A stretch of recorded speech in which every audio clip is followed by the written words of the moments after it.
one. So today's pick a card reading is a little bit different. So I had like short intervals of time where I just knew if I pulled 3 piles, I probably wouldn't get back to it till another day. And sometimes the energy is kind of funky when you pull cards for a reading and then you don't get back to it. So I just thought I'll pull a pile and I'll just do a different reading for each pile on a different totally reading and whatever I feel like that day. So I did do that and it was kind of an interesting thing to do. So these cards aren't going to even be in the piles. I just pulled them now and I was like, okay, let this be a representation of pile 1, pile 2, and pile 3. So it's kind of a chill and different thing to do. I'm even trying to remember what I did for each pile and I can't even totally remember the question. So maybe just choose. I actually, in your wording for this, I would maybe ask, is there a message for me in one of these piles, in one of these readings? And then at the start of each pile, I did say what I was going to be looking into. I can't believe I'm blanking on that. I actually was intending on telling you what the question was, but yeah, I can't remember. So I guess we're just kind of doing something different this time. So yeah, if you want to ground yourselves by taking 3 deep breaths and really feeling into your body, connecting with your intuition before you choose your pile, that is awesome. You can also visualize roots growing down from the bottom of your feet all the way into the center of Mother Earth, just growing, growing, growing, and really being connected. That just really helps bring us back into connection with self. Okay. Yeah, so I guess I'll just explain this. So pile 1 is energize yourself with the weather. And it has a rainbow on it and someone standing in the distance. And it says, enjoy the warm sunshine, the wind in the trees, the cleansing rain, or the clarity after a snowstorm. This will increase your aliveness. Pile 2 is slow down. And it says, to avoid burnout, don't do too much too fast. Going slower lets you appreciate the miracle of the moment and the richness of your life. I just like this card. I don't know, it feels very calm and peaceful, but I think it's the color in it and it's like incense burning. So I don't know, it feels very calm. Okay, practice self-soothing. And here it says, you have the power to comfort yourself. When you are upset, place your hand gently over your heart. Send yourself unconditional love to ease tension and frustration. Okay, this is actually funny. If you choose this pile, you'll see why. With the hand over the heart thing. Okay. Anyways, so that's your options, and I hope you enjoy your card readings and have an awesome day. Hello, pile 1. So if you chose this pile, we are going to be talking about the changes that you can make today. So this is kind of targeted towards people who are feeling like there's a lot in the world that they're not liking, but they don't know how to create change. They're feeling a little, for lack of better words, powerless or helpless around that situation. So I'm just going to pull a few cards here and then we'll get some advice and guidance for you on what you can do around that.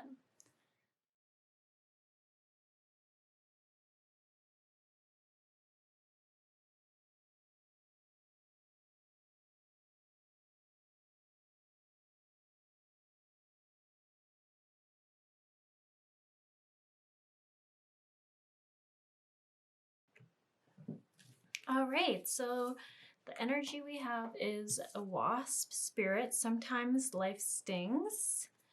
We have lizard spirit, dream the world into being. And then we have snake spirit, time to heal.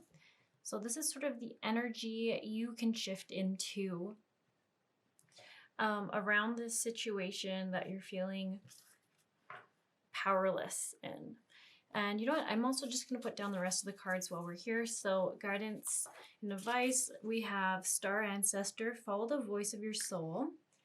We have Knight, be brave and honest. Spirit Fox, trust your talents in changing times. It's really interesting. You have a lot of the similar colors, like with the blues and the sort of brown colors coming through here. maybe maroon, you could say. And then we have creative fire, reveal your creative talents for inspired life. Healing, I support you on the path of healing. And then we also have grounding. Being well grounded provides a feeling of security. And lastly, we have the moon. Lady Moon gives you the keys to mystery, the other feminine power. Oh, sorry, I don't know why my camera, it's too, maybe need to zoom out a little bit here. Maybe that will help with the blurriness. Perfect, okay. Put this up a little higher. And maybe a little higher yet.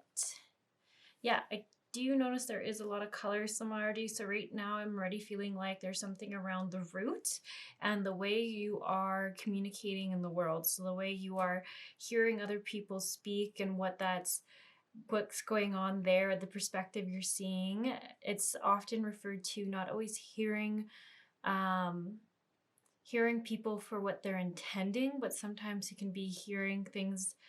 And I mean, we all are affected by this, infected by this, sorry. That's a funny way to say it. We are all affected by this because we will only hear through sort of the hearing or the lens that we understand. So when I see all this blue, there's almost like a call to shift in the way you are hearing people in the world. So that is, I see, harder said than done. When I see that kind of information coming through with the root, I often think about if we are feeling really upset or emotionally discouraged by things we're hearing, sometimes we need to step back and get that third perspective, that more neutral perspective to see the situation clearly. It doesn't justify the words or the actions of others, but it allows us to understand it better, and that clarity can help us understand what that person needs or the world needs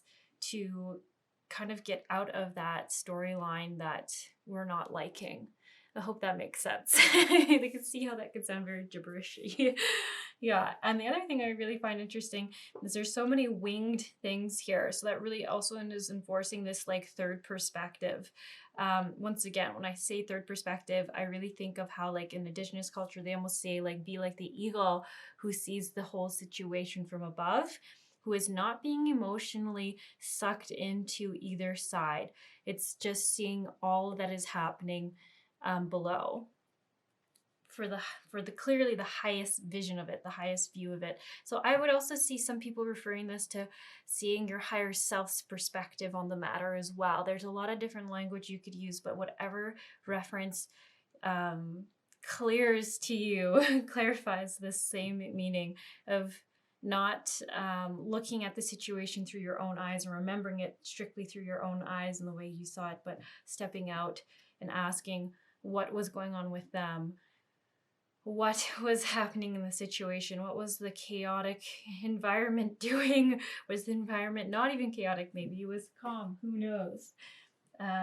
Yeah, that seems to be a really big focus. And also getting kind of sucked in over here to this grounding message. When you see all these chakras here, really what I come back to and what I've learned is that if we are not grounded, and I laugh at that because I know so many people here do not seem to enjoy being grounded. It's almost like programmed coping mechanism for all humans seem to be ungrounded, to feel more numb, to feel less like you feel less of the pain of being here, less of the injury or the trauma that you felt being here. But the problem is just by it being ungrounded, essentially by detaching from the magnet that keeps you on earth in your physical body, it affects all other chakras. If something's going on weird in the root, then there will be some sort of consequence in all the other chakras. And the simple solution is to maintain that magnetic connection, that it does seem magnetic to me. That's just how I see it. It's almost like the earth has one magnetic pole and then you're the magnet on the other side, and it keeps you just on this earth fully embodied. Anything else like that deeper connection, that flow, working with manifestation, that's actually all in the earth star chakra, in my opinion, or in my experience. The earth chakra is that frequency that once you get in sync with it or connect with it, it's like you're on the same vibration as everything else on earth, and that's what we all need to use more of for manifestation. So why is this coming up? My guess is so there is a huge thing around needing to be grounded, to bring in and to bring in more clarity and more, I feel like, just balance in all your other chakras. So if you're often saying like my throat's a little funny, my solar's a little funny, all my chakras feel a little bit off, check the root first, because the root must be fully connected for everything else to really work well, or for to really bring things in. And I would say to really see things clearly, we must be grounded. So that's definitely a big thing, is seeing things clearly and being connected. But anyways, if you're wanting to create change, really do need to work with the Earth Star chakra. So you might, well, actually, I take that back. When I see the Earth Star chakra, I see it more as like a brownie gray color. And I guess maybe you could say, maybe some people would see it more as the color of dirt. I mean, I don't really know what color it's known to be for, because it's not mentioned as commonly as the other 7 chakras. But I do believe that these are the 3 chakras for this pile to focus on to create change. Because manifestation and really bringing in and being aware of what you're calling in will be with the Earth Star chakra. Okay, that all being said, I am seeing a lot here about interconnectedness. And when I talk about Earth Star chakra, I always see it as a hive of bees being my example, how they all like have their own frequency, and it's very auditory. We all can hear it, and they all work together and know where to be based off of that one frequency that they create. And when I see this wasp card, it's pretty similar. And I also see like this circle with like Celtic knots behind it. And to me, this just further symbolizes and reinforces this meaning of interconnectedness. And I think in the world, like that's what I'm seeing it. The Celtic knot goes across the world. So that's really interesting. And this is all coming up. Yeah, I'm trying to go a little bit deeper now, more into what the change is that you're trying to create, because I know this is all just sort of jargon, but maybe it's not really what you were looking for. So the other thing I'm noticing here is there's so much about healing. So we've got the moon, which is usually sort of our shadow side, and being able to face our attributes that we don't always love about ourselves, or our fears about ourselves. And then when I see the knight and it says be brave and honest right next to the moon card, I really find this really interesting placement. And even with the rose in the back of the knight card, like roses to me, they're beautiful, but yet they have very pointy thistles. So it's almost like beauty, but it's also like prickly and painful. So it's, to me, when I see the rose, I feel like I see a lot of shadow work with it and finding the yin and yang. So it is a little bit of a funny analogy, and I don't know if everyone uses it, but the rose to me makes me think of balanced energy of the yin and the yang working together, and accepting the beauty and the less beautiful all in one thing, and still appreciating the rose, not trying to cut all that is not desirable off the rose and only keep that. But yeah, anyway, so be brave and honest. So I really feel this is like talking about when you, as this pile, okay, I think I'm starting to pick up on where they're going here. When you, this pile, can hold space for the things that you are ashamed of, for the guilt, for the fears, for the things you don't love about yourself, you can hold space for yourself with that. That is sort of this healing and this change that this world is needing, in the perspective that you're seeing it. So I almost wonder if, sorry, I just thought, maybe I should tune into what are you struggling with? I feel like it's greed. Seeing the greed and the injury that greed causes in the world. Something along those lines. So maybe it's like,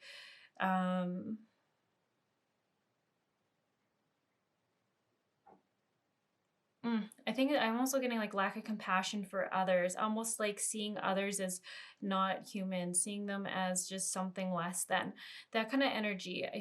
Why is it coming up for you doing your own shadow work? And I even see a little eagle face here. And I feel like that's more warrior energy. But anyways, why is this coming up? Because everything is a microcosm.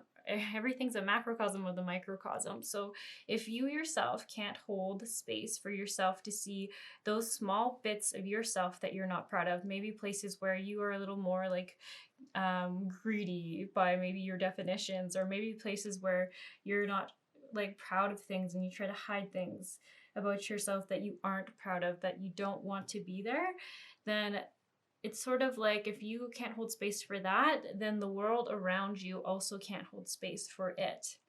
It's a very interesting way to see the world when you ask yourself that. When you see something on the macrocosm that you don't like, often once I think of it myself, I'll ask myself, what is like the microcosm version of that for me? What is going on within myself that I am rejecting, that I'm shoving away, that I am ashamed of, that I'm pushing away, that I'm seeing this in my macrocosm? So totally unrelated example, I had issues with different types of bugs in our house. It was ants, then it was aphids, then it was like these weird, creepy little water beetle things. And it's just like, get rid of one, another one would come. And then it turns out that within myself, I need to do a parasite cleanse in my own body. And actually, so did all my cats. We all had some kind of weird parasite things going on. Oh, sorry, that's just my alarm because I have to get going to an appointment soon. Okay. But anyways, so like that's kind of unrelated, but that's just like the quickest analogy you could think of because that happened, and also there's bugs in this reading. So it's very interesting. So it's funny, I just sort of told myself the moment that I stop seeing bugs everywhere inside my house, I am going to assume that my cats and I have fully gotten rid of any parasites that are in our bodies. So it's kind of humorous way to do it. And I'm sure some people, that isn't like the way they want to see the world. So that's just my experience, my personal opinion on the matter. But the interesting thing is I haven't seen any bugs in a while. So the only thing that changed is that I started to address our own bodies, and then somehow it just seems to have worked for our house. So anyways, interesting thought. I'm getting a little sidetracked now, sorry. Okay. So anyways, that's just like what I'm seeing is like, and I'm seeing for you it's specifically sort of fear around things, and it's got to be in the root chakra. So also the root is kind of where we where our family systems, our programs and belief systems first were funded. But the beautiful thing about the root though is I find if it's the root coming up and not the solar plexus, it's more stuff that was learned in the past that usually are easier for us to reprogram, for lack of better words. It's like once we look at it, we see how silly of a program it was. When I see the solar plexus coming up though, then it's usually stuff that we still believe and is deep within us and sort of runs how we see the world. So I'm not seeing that for this pile, not overly at least.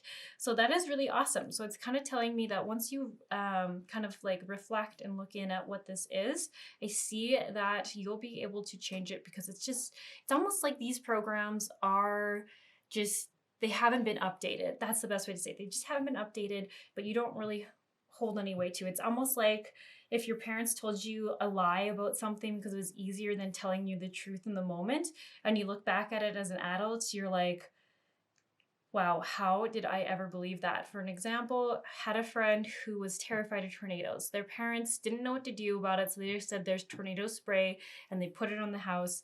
And because she was young enough, she just believed it. And now, I mean, in an adult conversation, it came up, and she's like, I wonder why people don't use tornado spray. And then she kind of like was like, wait, hang on, that is such a silly thing to say.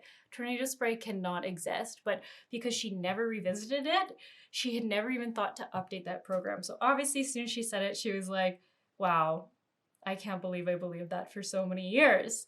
So that's the kind of like silliness that sometimes can go on in our root chakras.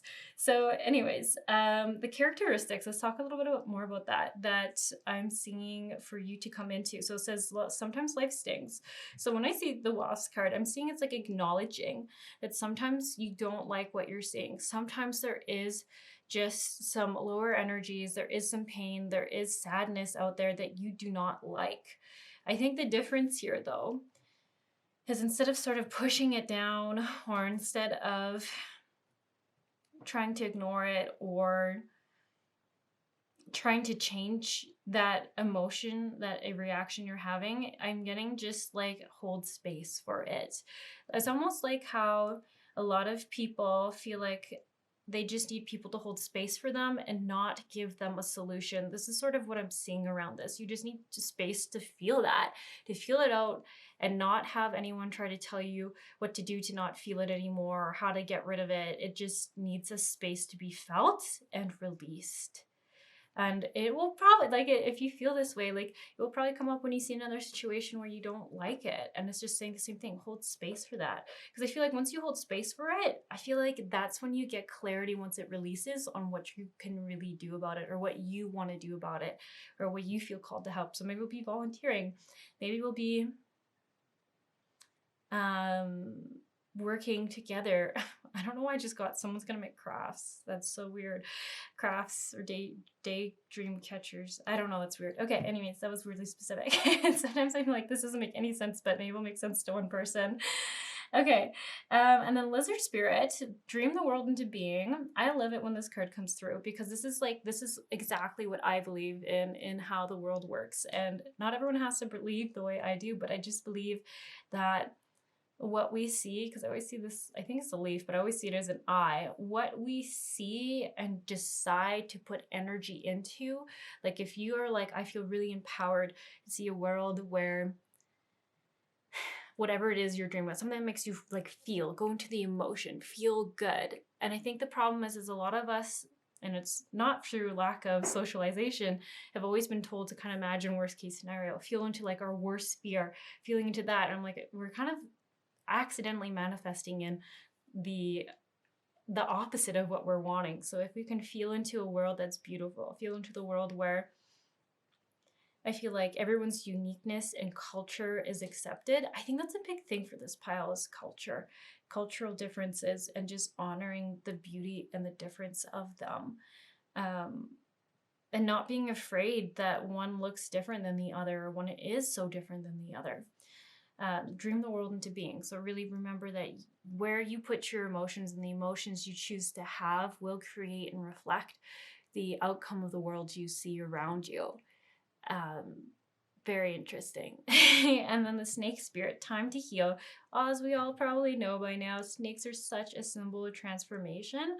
I like to see them also as the Kundalini energy, and the energy and the reminder that transformation can happen and that we can be empowered to create those shifts and those transformations for ourselves. Also 55, love the double number. Yeah, time to heal. Also, Kundalini energy is so known for burning out the old traumas in the body, using fire to clear them out and bring in something new. So that's just really, really neat. And why is this? There's so much energy around healing the past, healing wounds, healing emotional wounds and shame for this pile. So it's very interesting that is such a big thing. And then also star ancestors. What I love when it comes up with star cards is you always see like there's like these little data numbers, which is I don't know if you can see them actually that well in this card. They're like very faint, and he's like in a beam of like data collection is what I would call it. They're like little numbers and symbols. And that's just how I see like star codes, or everything that happens with people, is I see that we're almost just like what our stories are, what our programs are, what we're manifesting in, almost are just like this coding that comes out of us and that we just see around us. So if you can change that code to something that you consciously are choosing, I feel like that is the easiest way to put it out there in the universe. And that might not change everyone's world, but it will change the world you're living in. And that's all we're really doing, right? Is we're all living in our own little worlds with our own perspectives. And you can try to, I'm sure this has happened to this pile, where you try to communicate something and someone's just totally not on the same page as you and they're saying something totally different, and you're like, wow. And I can see how like it clarified and there's, it just further cemented the other thing they were going on. It's so fascinating to see that go down. I feel like that happens all the time though. Definitely happens more with people who are totally on a different page with us, but it still even think happens with people that we're on similar pages with, as we're just all in our own little worlds and perspectives. So also, yeah, healing.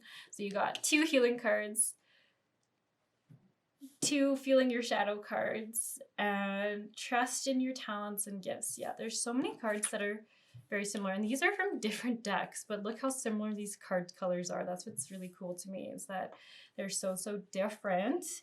Your talents in changing, trust your talents in changing times. So there's, I don't know, there's so much here saying, like, to me, this is like an empowerment card, like trust you, trust that you're capable of change. Don't feel disempowered. You got this. You've got this.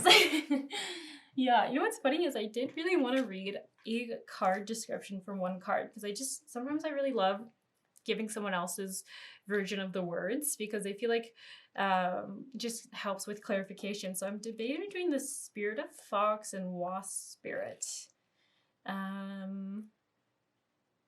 Let's do Wasp Spirit, because I feel like this is how y'all are feeling right now and could use some support with it. So also, it has a number on the card, so it's easier for me to look it up.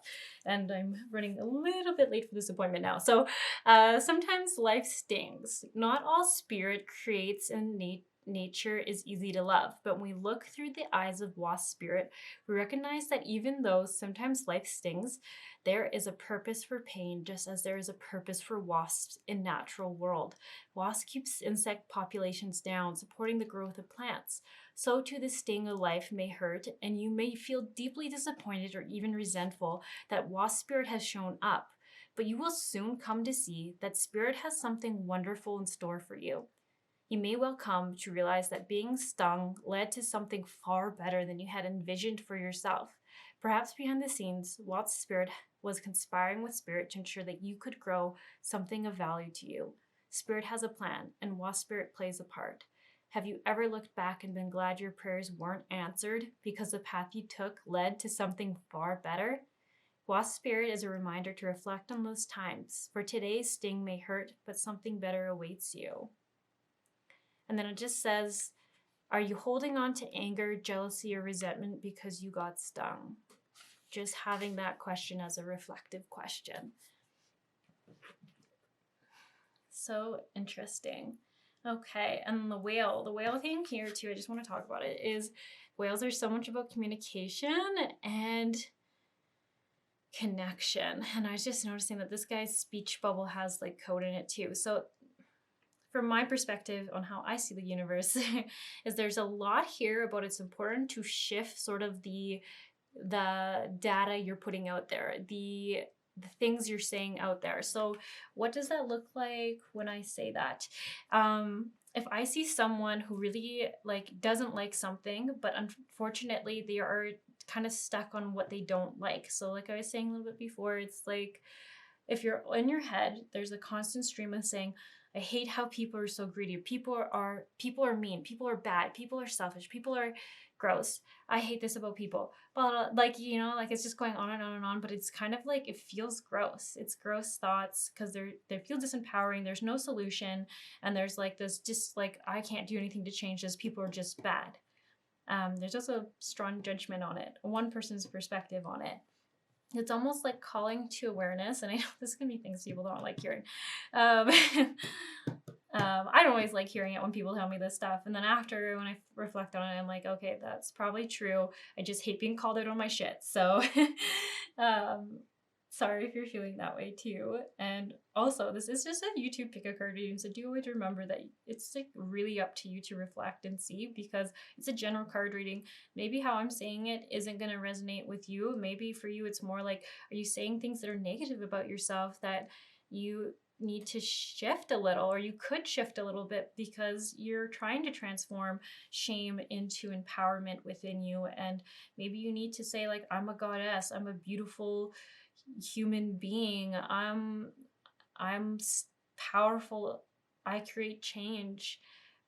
What I bring to the world helps bring lightness to it, like words like that. So you really just got to take it into your own situation. And that's how it is with any energy work or any card reader, is that often like we'll get something, but it doesn't really make sense to us. And unfortunately, we are just humans too. So we'll actually put a little bit of our own ego and filter into it. It's pretty hard not to, right? Because we only see the world from our viewpoint. So just remember that I'm just giving you what I'm seeing, and it's up to you to take it in and decide if it resonates. See maybe where the puzzle pieces are that I can't put together because I'm not living in your reality, and just leave the rest if it's not for you. Yeah. Okay. I feel like I got a little off topic there, but fortunately, I do need to get going. I hope you all have a wonderful day and best of luck. And I just so appreciate all you who leave comments and likes. It really does help the videos get more views. Thank you so much for doing that. And maybe I'll catch you around. Hello, pile 2. So if you chose this pile, your pick a card reading is going to be about where are you being blocked on going deeper in your love life. And what I mean by this is we're going to be looking at how can you allow more love in? How can you go deeper? How can you learn to be more vulnerable? How can you just have that deeper connection? So that's what we're going to be looking at here. I'm going to pull some cards. We're going to pull an animal card, but the energy you're in, and then the energy we're going to get you going into it. And then I also have some romance cards where we're going to be looking at what's just kind of going on there, and then some guidance cards from the Medicine Woman Oracle card deck. So I'm just going to take a second now to pull some of these cards, and then we'll get into your card reading.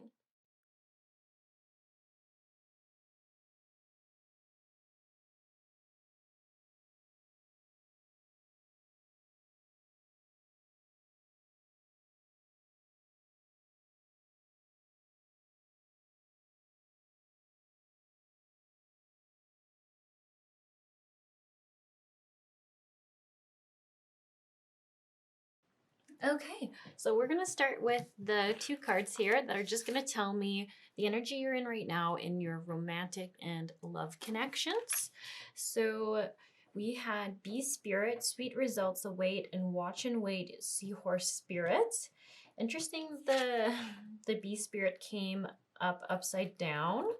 To me, that would just symbolize that there's almost a little bit of a disconnect in feeling connected to others. So what would that look like? I feel like it would seem like being a little isolated, a little more alone, not really maybe being fully understood all the time, or people misunderstanding you a lot. And it is interesting, as I was pulling cards, I kept wondering if pile 1 was also going to watch pile 2.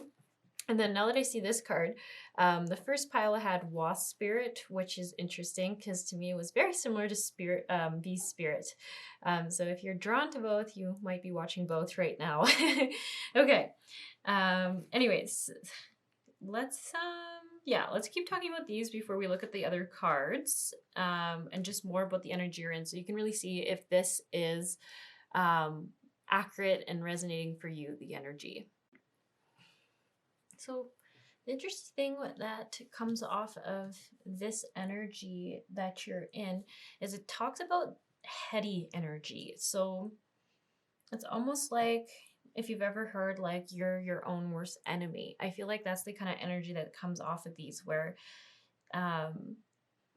I think you think a lot, and the energy I'm getting off of this is like you're someone who is very self-aware, but almost too self-aware sometimes, where you can overanalyze yourself and maybe even others in situations. So I'm trying to give an example because sometimes that helps. Say if someone says no, they don't want to do something, or there's a hesitation before they say yes, or I'll think about it. I feel like this pile would perceive that as they don't actually want to do it. They're just doing it to be nice, and then I kind of see like all this like spiral of stuff going on.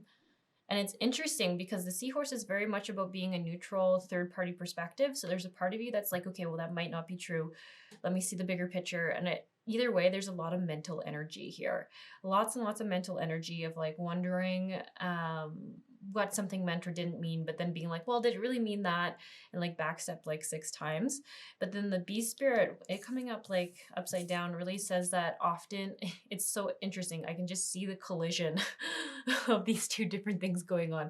You're trying to be neutral, you're trying to be open-minded, you're trying to see everything from every side, but then the bee spirit's coming in saying like, but then you still have like sort of, you could say your ego, your self-doubt, your worry, your anxiety, your inner child wounding coming through and being like, why, what would be an example? I think the things I was getting for is like, well, why can't they just want to spend that time with me? Or why can't they be excited about it? Or why can't they be happier about doing things with me? Like, there's just like this general, like, well, why can't they be happy about it? Why do I have to be the one worrying about thinking about all these things? There's just a lot going on. Even as I'm saying it, I'm like, that's not even covering all the thoughts going on. There's just like, the more I try to tune into it, the more I'm like almost overwhelmed with all this like mental chatter of like this back and forth and this like trying to be wise and holding ground and holding space for everything. And then like this like actual just like wounding, this inner child wounding and doubt coming in, being like, well, why can't people just love me? Why can't I have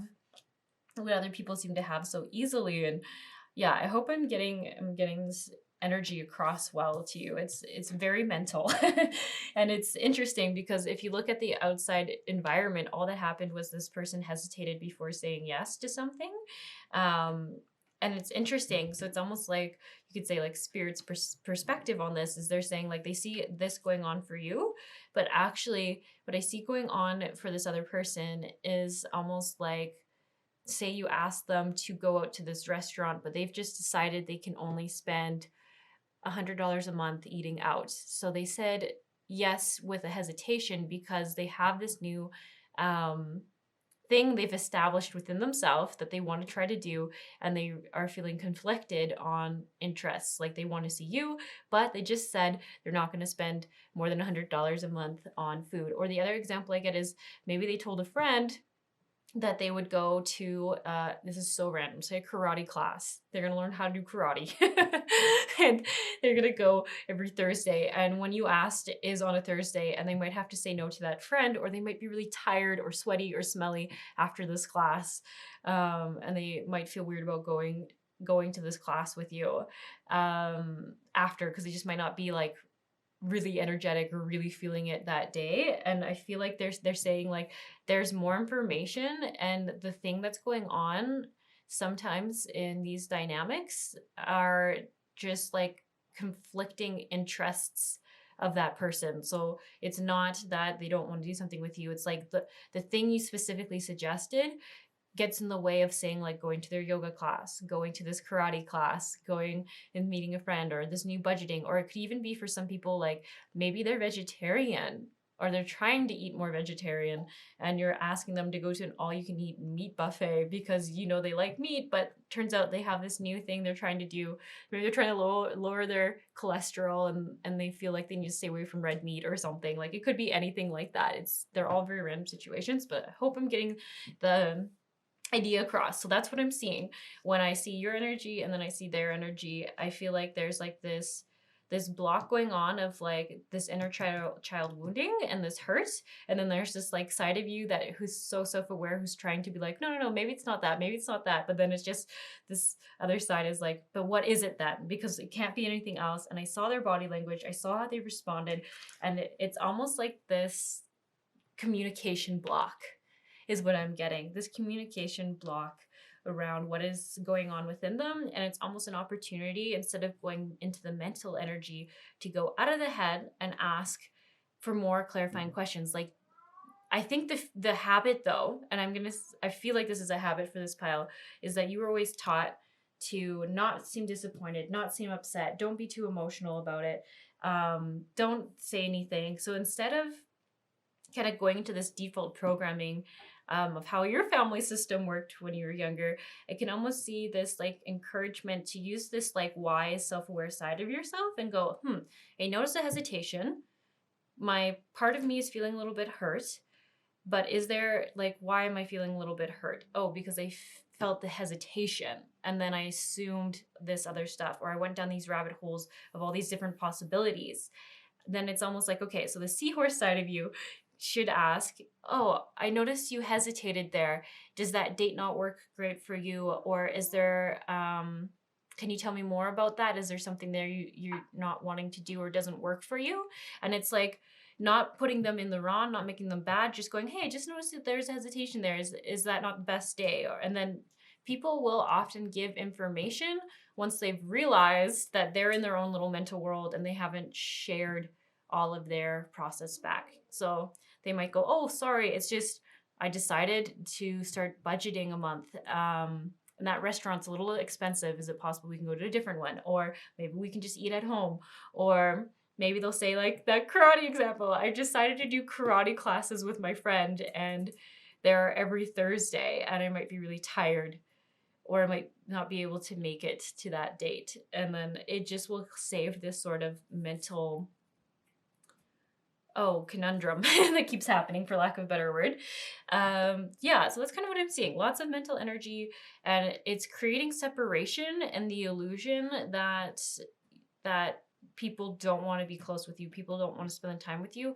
But I feel like there's just a need to get out of the old habit, and you have this very wise side of you to just ask, okay, what was the thing that I just picked up on that caused me to go into this emotional place? It's not quite the right word. That start to go down these, I feel like, loopholes or tunnel holes, or it's just starts all this mental chatter. If you can find that thing, like the hesitation or the something, and just ask very neutrally so you can get more information and clarify, because I think that will sort out a lot of weird energy that's going on. Okay. What should we look at next? I guess you can't answer me because this is a video being recorded. Maybe we should look at the relationship situation, and then we're going to look at the guidance, and then the energy to help shift you to go into this deeper connection. So I'll put your cards up here, your little bee card and your seahorse card. And I should say these cards in like their light attributes are very beautiful cards. So whenever I see something, I know people have the light and the shadow of it.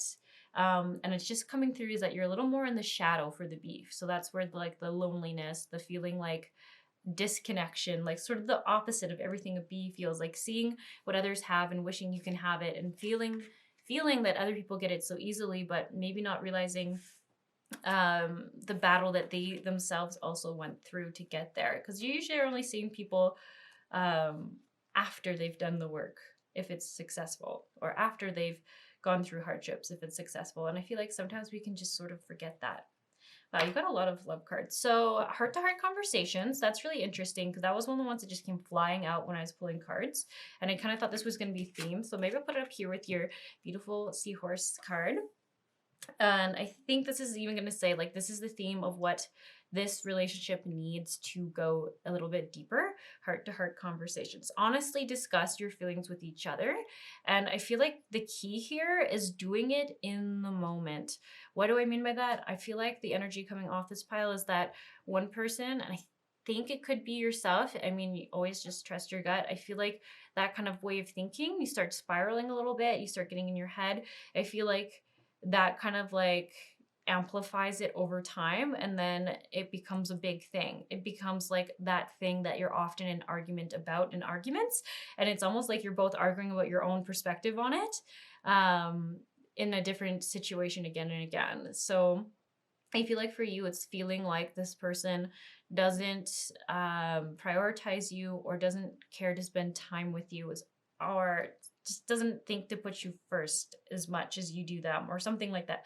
I feel like I see like they just are living their own life, and it's almost like they're very oblivious to how their actions are affecting you, is how I'm seeing it. And then I feel like your patterning, or your way you were raised in your family, was just to get over it, to just accept it and like figure it out for yourself.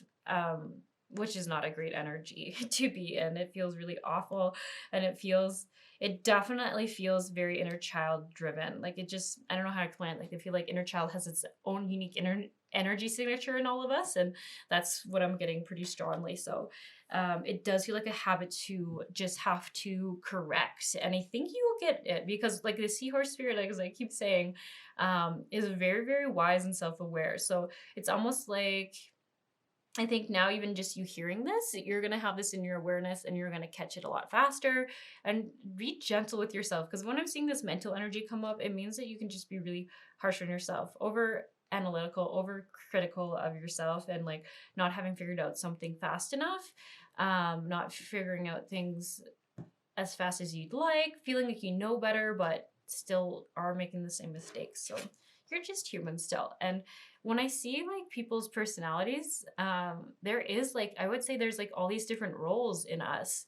And so unfortunately, if you're like in a more triggered state, then the V spirit and the shadow attribute of itself will just be more dominant. And it's almost like you won't be able to activate that seahorse spirit as well, unless you intentionally reflect on, okay, what's going on within me, what's going on, how can I feel more like myself. And then I think that's sort of like your higher self is the seahorse spirit within you. So it's gotta like, it's almost like, that's why I feel like when people say having a meditational routine or a check-in routine is really helpful, because often when we're stuck in the other personality or energy type that's kind of running the show, we don't realize it until we have those moments of reflection and go, oh my gosh, been in this V energy, in the shadow attribute for the last month, or the last week, or the last day, however long it is. It usually feels too long though, however long it is. So it's just like good to have that reflection. Okay, pay attention to red flags. So interesting. There's a lot of different things going on in this romance or love relationship that you're in. Interesting. Let go of control issues. I think this is actually for you. I'm just gonna check in.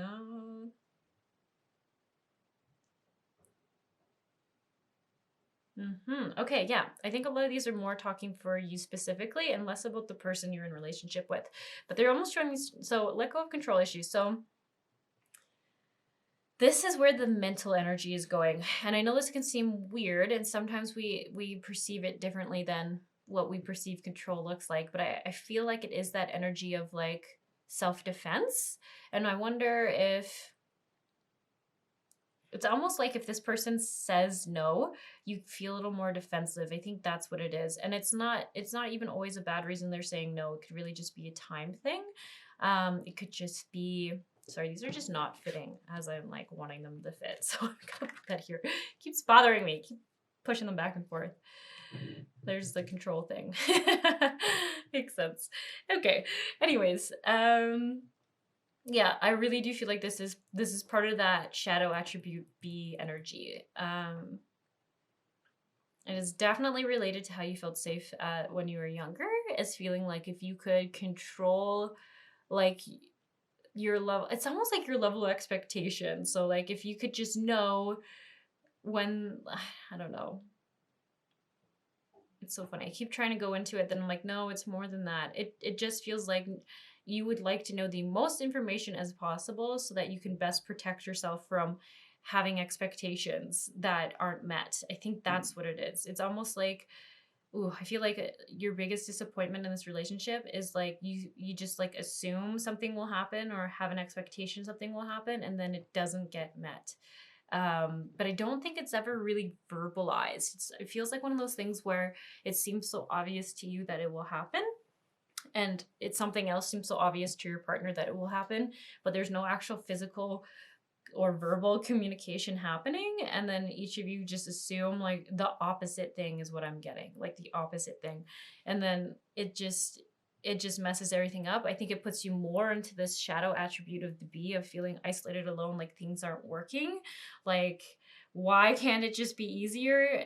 And I feel like that's where also the seahorse energy keeps coming in, and it's like, I can see how this happened, this miscommunication, but it seems like it should have been easy to avoid. How does this keep happening? How does this like I don't know, I keep thinking like, I want to say expectation hangover keeps happening where you're like, you don't realize it becomes an expectation because it just seems so obvious it's going to happen. Then it happens in the opposite way. You both are like, oh shit, we probably should have realized this, we should have communicated somehow. It's so interesting. It definitely feels like a pattern. And it feels to me like, yeah, it just keeps triggering more and more this childhood wound. And it's not like I actually don't get the impression that this person is bad for you or is not sincere. I feel like there's just like this hilariously weird communication block coming through for you. Like it's like whatever happens in this, like I actually would be really interested to see your partner's card reading version because I think it would be like the opposite of yours on what they think is happening. And just like what they're perceiving, because that just goes to show how like weird and different perspectives you have on everything. And it feels like one of those challenges, like once you learn to like almost over communicate, almost like thinking about when you're writing a business email and you're like, okay, I don't know if you guys do this, but like I've realized that there's just so many little miscommunications can happen when you're emailing someone in a business email that you've never met before. I don't use the word it. I don't refer to things as that. Even if I just said a sentence, I don't say, let's do something like that. I literally repeat exactly what I mean. And it seems like overkill, but the miscommunication level happened way less when I stopped using those slightly referral words to a different concept because people like picked up on different concepts in one email. Even if it was only like 5 sentences long, it's insane. So if you've had experiences like that, you feel like you almost need to go into this and create a new habit. So at first it feels like, why should I have to work this hard? This is just like so much, but it's so funny. I actually like, this is going to feel very unrelated, but I've learned how to backcountry ski, which if you're not around a mountain area, that might not make very much sense. It's not cross country skiing. It's more closer to downhill skiing, except for you have to like take your skis on your feet with little carpets on them that stick to the snow, and you go up the hill and then you take them off and you use downhill skis to ski down it. So it's kind of like a hybrid between cross country and downhill skiing. But anyways, there's lots of bad habits that get formed in this sport. They're called kick turns when you have to take like a very sharp corner, like a 45-degree angle turn up a hill. So anyways, this might be the worst analogy because it doesn't make any sense to maybe some of you.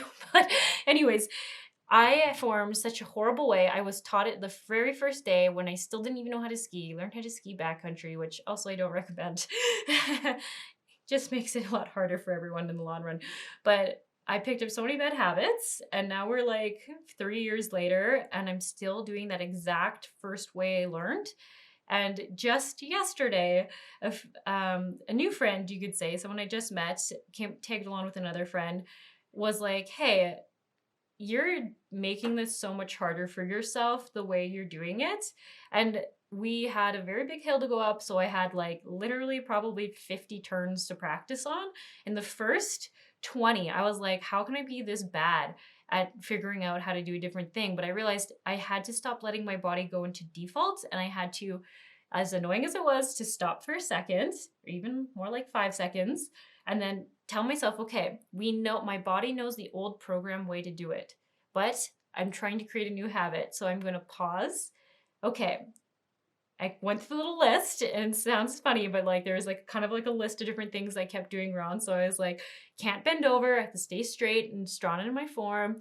I'm not going to overstep my foot, and I have to like kick my foot a certain way. So what would this look like for you? Every time you go into a conversation, maybe it'd be easier to start with like your text messages, or if you email this person, that'd be a little weird, but you probably text them, to ask yourself, okay, before I answer and I go into my old programming, I'm going to clarify my what, when, how, and why. That seems really weird, but you're going to be like, okay, what am I trying to communicate? Why am I trying to communicate it? What do I want from whatever I'm suggesting, this activity? What do I want? Do I want to establish that I want to have time to have one-on-one connection with them?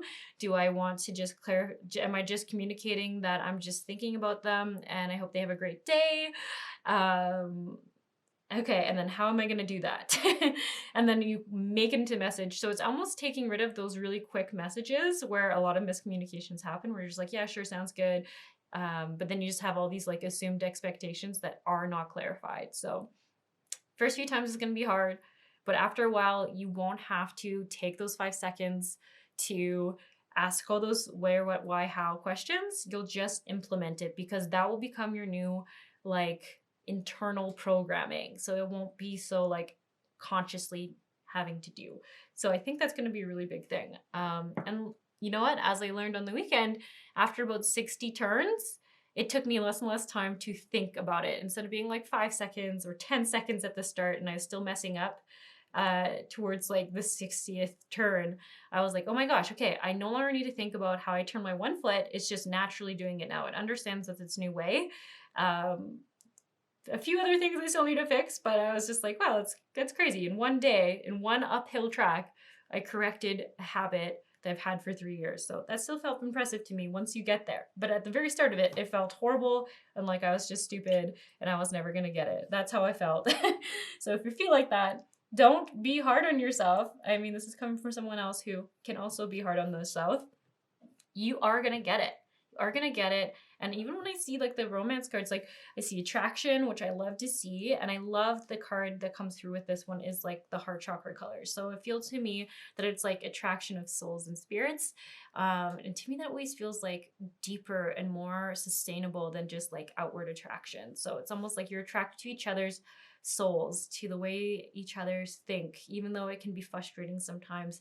There's a lot of like differences that I think bring interesting perspectives to you if you see it from that light. Like you're like, oh, I never thought of things that way, or creative solutions to problems. And I think that is actually just what it is. It's like this person in your life allows you to see life and experience life in a more diverse way than if someone else was more similar to you. You probably wouldn't have done so many experiences or tried so many different things or whatever it is. I feel like they bring more diversity to your life and more intrigue, although it does come with some miscommunication issues and playfulness. Yeah, so that also comes up, which is beautiful. I think you can have fun together when these communication things aren't going down. I think I really feel like this can be a really great harmony in relationships. So I also, if you didn't notice this card here, pile 2, it says could be the one. This could be the one. So when I see that, it's not saying like don't need to be like, all right, I don't need to do anything here. This person's just my person and it will just all get figured out. It's a thing saying like if you can come to a place of sort of meeting in the middle, if you try your best, because what I was saying, like if you can even just ask more clarifying questions, that will help so much with you feeling triggered in this relationship, right? Because there's so much of like how you perceive them responding hits such a wound from your childhood, which is why it would feel very triggering. And I'm sure you kind of do the same thing to them, but I think in a totally different circumstance. Because if it was the same way, then you wouldn't have so many miscommunications, but it's a different wounding that's bringing up in them, and that's why there's miscommunications. It's really interesting. So this could be the one, is just really saying like if you both overcome the sort of inner child wounding that's being triggered and find your own way to be strong in yourself. And when I mean strong, doesn't mean ignoring your emotion, it just means being grounded and centered in who you are, and not being sort of pulled into triggered states, then that will help a lot. And I feel like this connection will be amazing. It's just such a communication thing, which is a huge lesson if you think about it, which is also why I find we don't choose relationships that don't have any potential growth in them. They're too dull for us usually. We're too bored by them. We like as a soul to learn and grow in all places of our life. So it makes sense. And it doesn't mean that it will always be this way. It just means that there's a great opportunity for you to personally grow, for both of you, on your own mental battles, because that's also, I keep having to come back. There's your own 2 mental battles going on and miscommunications happening around it. So getting to know each other, this is coming up, I believe, just for understanding it's so funny. It's almost like you could feel like you would like to make a list of like, when this person does this, you go into this state, but what is actually going on within them? And it's almost like if you could keep track of like the signs that you have in other people read as being this thing, in them it means a different thing, then that would help you understanding where it's your wounding coming up and when maybe it's their wounding coming up. And then that, I think that will just bring so much clarity on how to act in the situation or react in the situation. Hope that makes sense. So getting to know each other and just understanding how each other work and the communication that happens. And then I think they'll even help you in future know, like if they say something and you're like, okay, I just naturally tend to assume it means this, but with them, we have a lot of miscommunications. I know I have to ask and clarify if they mean this or that, or what they mean by it. You don't even need to give them options. And then that will like just stop miscommunications at the start. That's the big thing here. I know I said it once, but I'll say it again because it's been a bit of a long reading.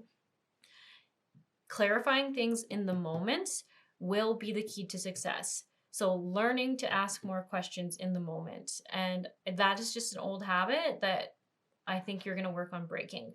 And I don't know if the same thing will be for them. I think there would be, because they're also having their own confusion on stuff and like assuming their own stuff. But for you, I think to get out of that triggered state is just to collect as much information in the deciding of an event or circumstance of an event. Asking the who, what, where, why, how thing. Okay, pay attention to red flags. Signs are cautioning you. I don't actually get red flags in this relationship. This is like saying pay attention to when you get triggered within yourself or when they're being triggered too. Because then I just see the wounding getting worse when one hasn't realized one has been triggered and then they immediately trigger the other, I think, is what's happening. Because they'll say something very directly like, you don't like this, or you're choosing this over me, or some, I don't know, I'm totally throwing random examples out there, but I just see like when one gets triggered, one immediately gets triggered. So to get paying attention to what happens and what's going on within yourself, a lot of self-awareness will help with miscommunications.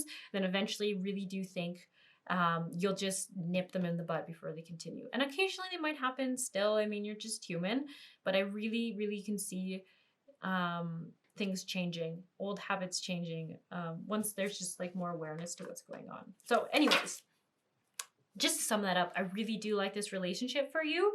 Miscommunication is going to be huge, but it's going to help you in miscommunications in other areas of your life, talking with other people who think differently than you. And most people aren't this mentally aware of themselves and everything going around. So it is just helpful. It is just helpful because I feel like you don't meet a lot of people who think the same way as you. And another thing that keeps coming to my mind is maybe looking into body language videos. And your point isn't to get more information about what you think you already know. Watch a video that's going to talk about how it could mean this or it could mean a different thing. Like the example I used between like that hesitation of an answer. I think in your family system, it is what you're assuming it is, but I think in other people it's not the same thing. So it could just mean, like I said, that there's two conflicting things going on. Like they don't want to spend money and you ask them to go on a date. You're perceiving it as they don't want to go on the date with you.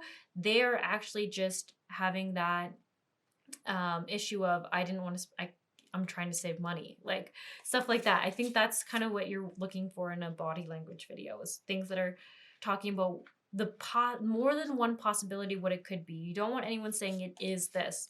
If it is saying that, then it's probably not a good video to be watching, because no one knows 100% for sure what someone means by their body language.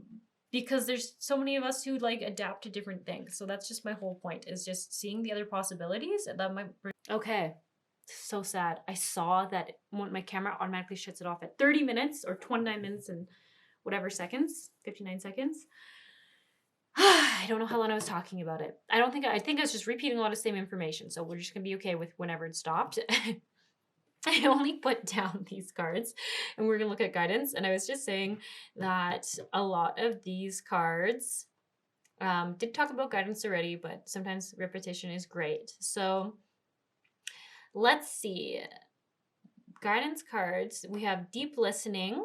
emotions, sacred sexuality, spirit of water, your body's power, and the male principle. A step towards reconciling with the masculine is before you. Okay, so this just gives a little more information about maybe what's going on here. So the male principle, when I see that coming up and after seeing all your cards, I think it's really discussing that block in the family system. I don't think it needs to be a male necessarily. I think it's just the masculine energy itself. So that whole like, well, don't get emotional about things, just try to be okay with it, get over it, just kind of like shove it down. It feels like that not good, toxic masculine energy that a lot of us experienced in childhood in current society. If you're around my age, I guess, or older. I think it's getting better. I hope it's getting better, but some places are slower than others. So I see that talking about it. So this is talking about what's being triggered. And then your body's power. Your body is yours. Celebrate your temple. I really like that in sacred sexuality. These two feel really linked. Deep listening. So this is talking about, once again, bringing that awareness to what is going on in your body and what is happening, because the more information you have about what's happening within yourself, and we're gonna try to get out of that, like the wounded child coming up and it being like, this is what happening, it means this or that or this or that. We're gonna try to kind of say, okay, I see you. You're gonna acknowledge them, because if you push them down, they're gonna get louder. You're gonna acknowledge them and say thank you for your opinion. Then you're gonna go deeper and you're gonna just picture maybe asking your gut, asking your heart energy. Some of you might even want to just ask your solar plexus, because that's where our perceived value is, and maybe just put a hand on wherever part of your body you're going to ask and say, what's coming up within me? And that takes away that kind of so much opinion based thing that the inner child can do. And it kind of is going to take you into that place of, I'm feeling scared, or I feel like I'm not lovable, or it takes like the person out of it. Because I hope I'm making sense. Like, I feel like the inner child can sometimes be direct. You can be like, they don't care about me, they don't love me, they're saying this about me. It's very pointed and directed, and it's very sumptuous. But once you go into that other space of like, what is my body holding here, how's it feeling here, it will kind of say sad, scared, hurt, unlovable, I think will be a big theme here, or not loved and unlovable. I don't know for sure, but that is like the bigger energy I'm getting.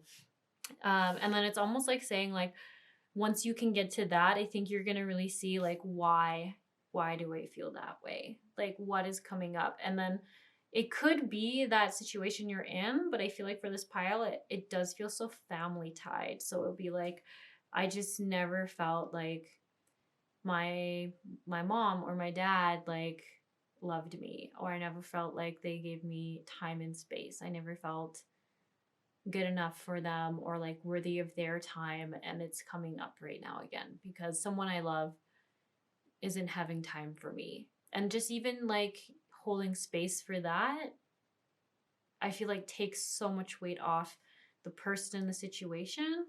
And I don't know how to explain it. It just really hits something like, oh, okay, I'm just hurting from my past, and it's being triggered in this moment. And sharing that with the person you're with when they're not triggered is very valuable information, because then they know what's going on within you, and they can even maybe hopefully ask more clarifying questions about what you need in those situations. But I think the thing is that you need to reflect on what's happening within yourself, so that you can even answer them and say, like, you know what, I just really needed to know that it didn't work for you because you already have an appointment that day, or that you needed to know why it doesn't work, or why just,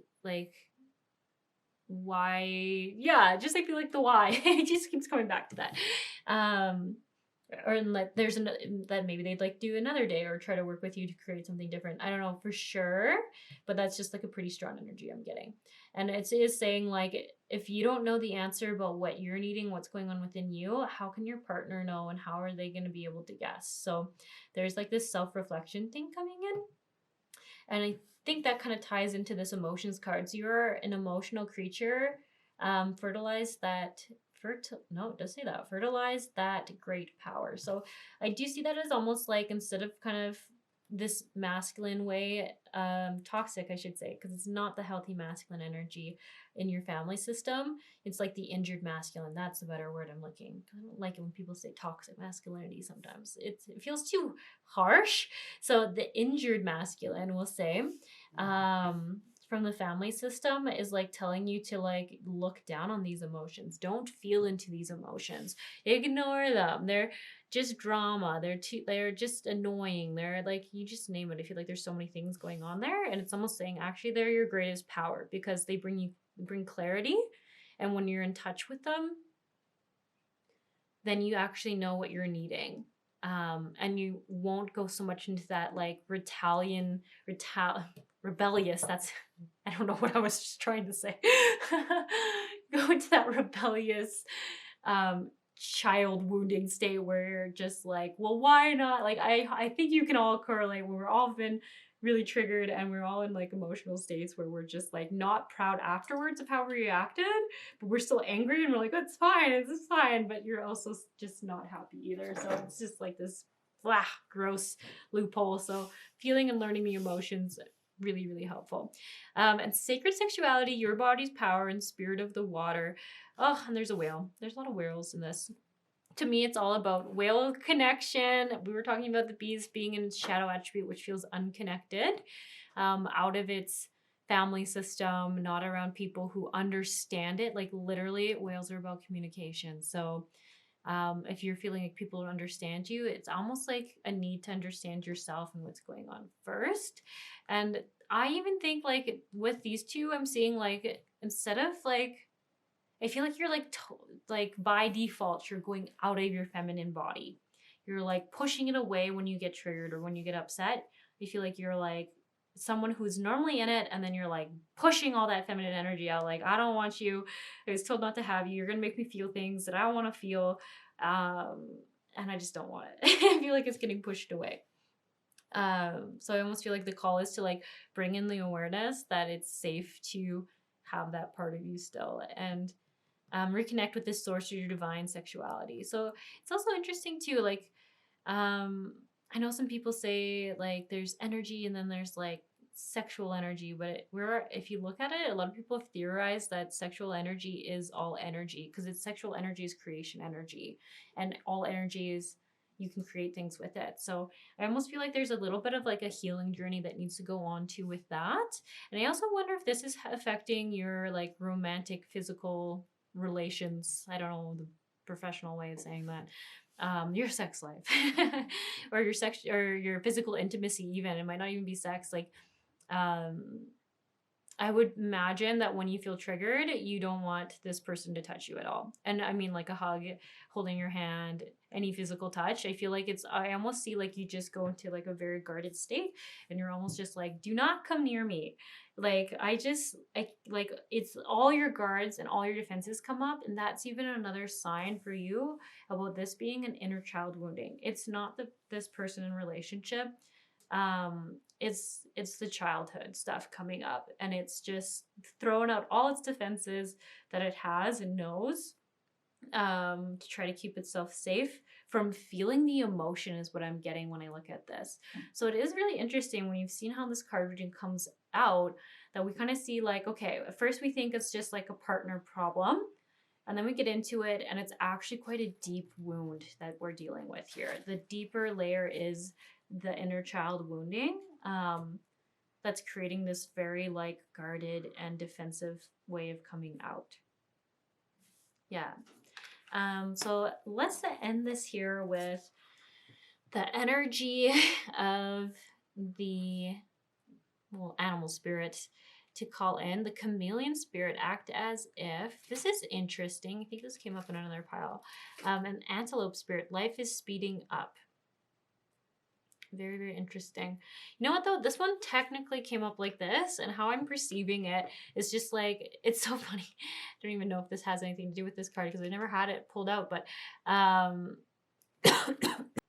okay, sorry about that. I just randomly started choking on I don't know what. Super weird.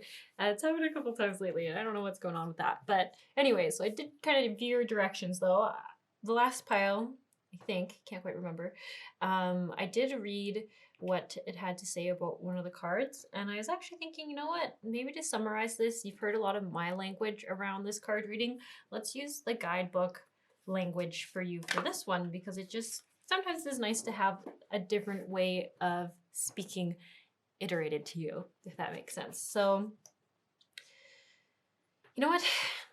Let's start actually with this chameleon spirit. I like the energy of this card, so I'm going to start with it. So it says the chameleon spirit shares her gift with you today to prepare you for changes that will greatly benefit you. Outer conditions are changing, and you're required to come into harmony with them so you can co-create your greatest dreams. I was going to say your gestures. That didn't make any sense. Feeling sensitive.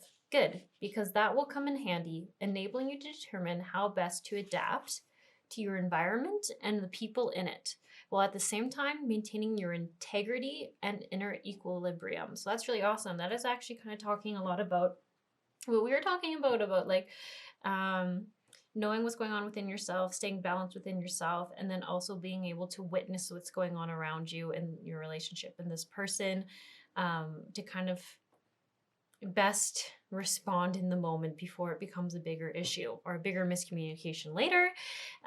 Okay, it says, even if you feel like you're in an uncharted territory, chameleon spirit has complete faith in your ability to fit and learn the lay of the land, adapting as necessary. This is a fortunate time to act as if and do as others do until the new ways feel familiar and completely natural.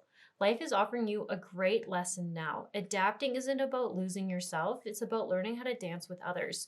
So this is really, really interesting. I love how one can pull cards, start talking, and then at the end of the reading, look at the meaning of another card and be like, this just summed up what we've been talking about. It's not, you're not trying to dishonor yourself or how you're feeling or how you perceive the world or how things are affecting you. It's just learning how to communicate with your partner's style and understand their communication styles and understand how that affects you and emotionally affects you, and trying to learn a way to meet a little bit more in the middle.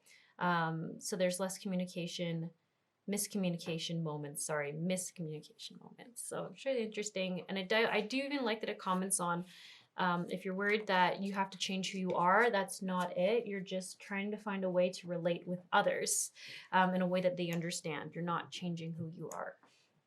Okay, and then this antelope spirit, we have, do you feel how fast the world is changing? Like everything is moving at warp speed. It's hard to control desired outcomes or set fixed goals, because by the time you get there, you will actually have moved beyond it. Now is the time to let go and enjoy the exhilarating ride, as intentions you have set in motion in the past are coming into form with lightning speed. Your job is to stay the course, even if the pace feels dizzying. You may find you will change your mind a half a dozen times or more as you improve your offerings, and that is just fine.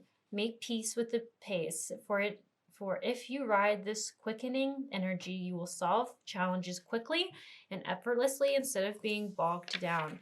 The best way to use this energy is to let go of worry and stay mindfully present as you continue to take action.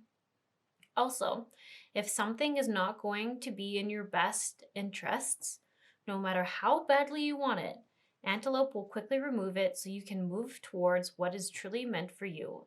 If something is taken away, be grateful and keep moving. This is not the time to sit still, but to breathe deeply as you move forward with velocity. Really interesting. Talking about change happening quickly and not trying to hang on to old ways. I really like that. Okay, so hopefully this brought some clarity to you, brought some insights. You heard some things that sound familiar or sound like things that you feel you can take action towards or feel empowered to change. I mean, at the end of the day, this is your reading, so you take whatever resonates and you just ditch the rest if it doesn't. But if you made it this far, this was a pretty long card reading, so hopefully it resonated for you. Okay, so I just hope you all have a wonderful day, or weekend, evening, morning, whatever it is for you when you're watching this. And I just want to thank all of you for leaving comments and likes. It really helps the video get more views. I don't know how that works. It just does. So just thanks so much for doing that. I really appreciate it. And best of luck moving forward. Okay, pile 3. So I was trying to think about what I want to do this card reading on, and I think I'm going to do how can you hold space for yourself? I know this seems like a bit of a weird pick a card topic, but I've just noticed like a lot of people saying like they feel pretty like isolated or lonely, or like they're always holding space for other people, but they could use someone just to hold space for them. And I just got thinking, well, you can't always control how supportive of people you have in your life, because even if you cut some people out, sometimes there is like that gap between bringing in more supportive people, or maybe you can't like afford like a counselor or therapist or a life coach or someone who can hold space for you. So let's just do a card reading on how you can hold space for yourself, and we'll see what comes through. Maybe this will be a really weird one and I'll not know why I chose it, but that's my intention. So I'm going to pull some cards here and see what comes through for guidance for you.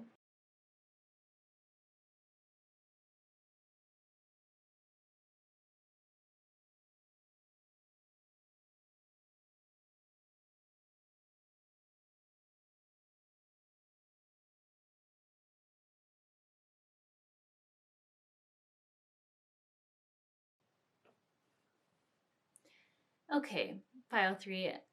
There's some weird stuff already going on with this reading. So I checked my battery, it said 3 bars, and then I started talking and doing your reading, and my battery apparently completely died. So, so confused about that.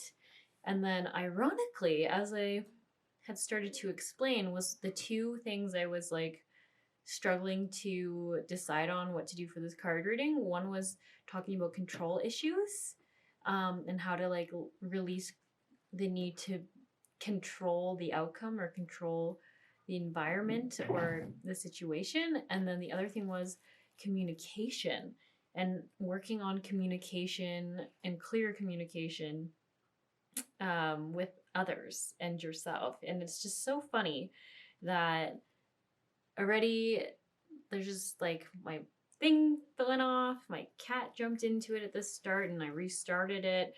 I re-pulled some cards because I felt like my intention wasn't clear enough. It's so interesting. So I'm trying to think like what really is going on here. It almost feels like there's like this shutdown and turn off to even hearing some stuff, like a block. It feels like there's definitely a block issue going on. Yeah, really fascinating. So I don't even know. Usually when my camera battery dies, it erases all of the last videos. So I don't think I even saw that I had put down the wasp spirit, bobcat spirit, and rabbit spirit.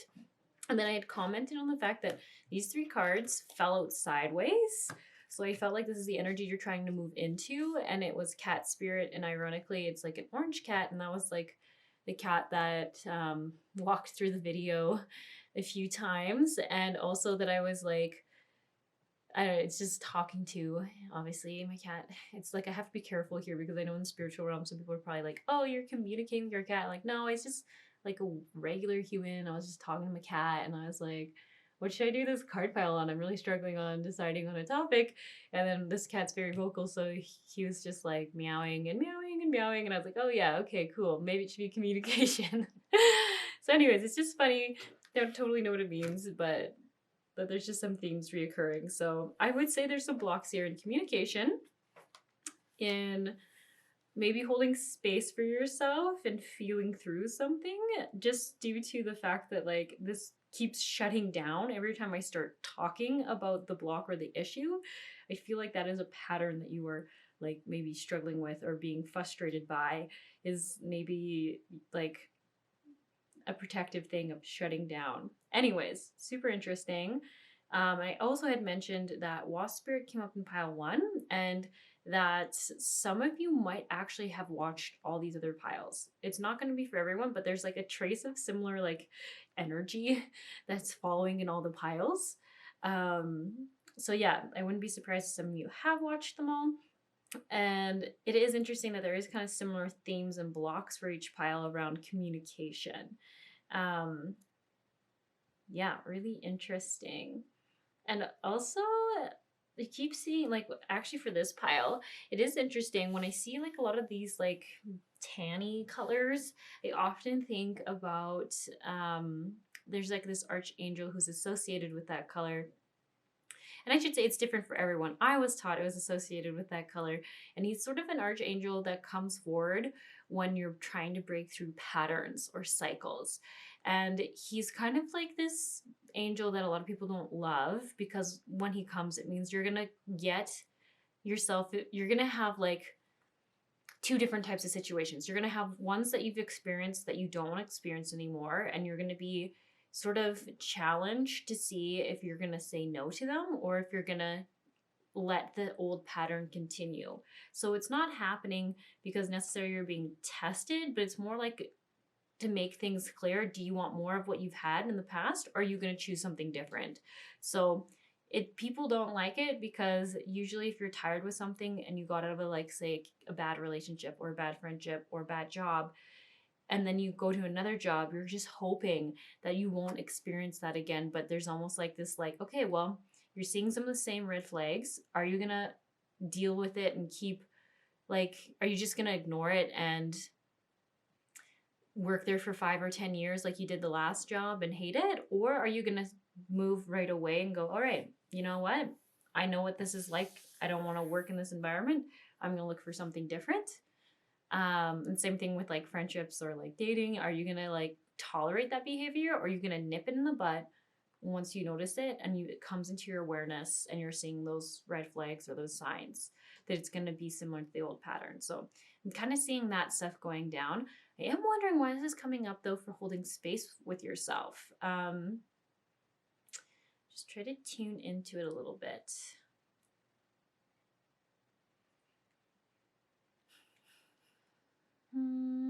You know what? I almost wonder, I kind of want to read in the guidebook what the Bobcat spirit means, sort of in the shadow attribute, because that's what I'm getting from it.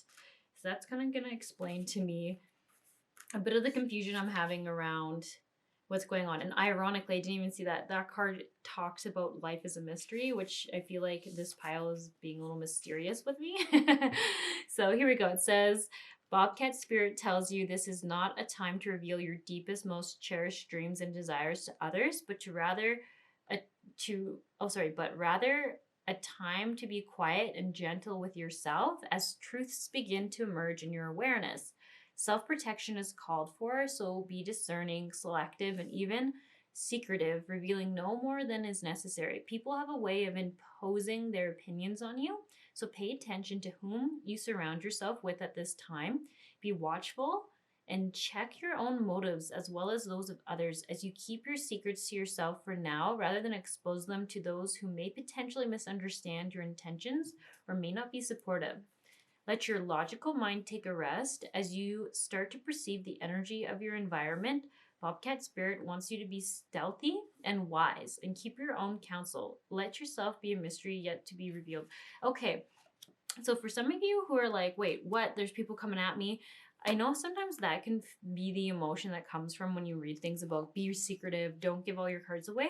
But that usually, to me, when I see this type of card come up, it only gives me more information about the types of people you've had in your past. So it almost is like telling me that you can be very trusting and you trust first before they've really earned it. And it's not that you need to test people. It's more like you just need to see if they are deserving to hear your story and your truth. And there also is a little message here, and this is kind of a theme I've been seeing come up lately. So it does make sense that it's coming through in this pile around sort of lacking self-empowerment, feeling confident in your own opinion and your own belief system, if that makes sense. Like if you find yourself being someone who often is like, hey, you would just love to hear someone's opinion on the situation, or I should ask how they think I handled this and if this was the right way to handle it. And it's done around almost everything. And there's almost like an anxiousness or a worry around all decisions, like even conversations you had with someone or didn't have with someone, or didn't mention something, or should you mention something. Like it's almost like over analyzing, as I talked about, like overthinking a lot of things, and instead needing to kind of go out of the head space and like go into the heart space is what I would say for this pile.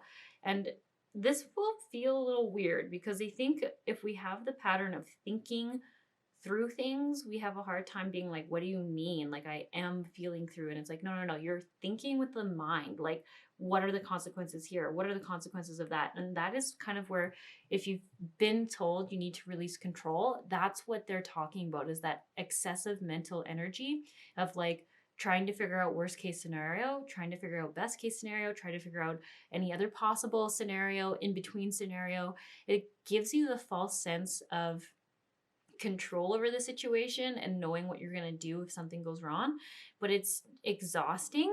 And at the end of the day, think about all the energy and all the extra anxiety that is created going through all those worst case scenarios, all those potential possibilities. When at the end of the day, you can't control how people are going to experience you, how people are going to perceive you. Like, I mean, obviously you can choose to be a dick or not be a dick, but that's about it, right? Like if you say something and someone gets triggered by it because they have like an inner child wounding, and you just can't foresee a lot of that stuff. So the messaging coming through is you can't, it's like a false sense of control. You can't really control other people's emotions and opinions and perspectives and judgments.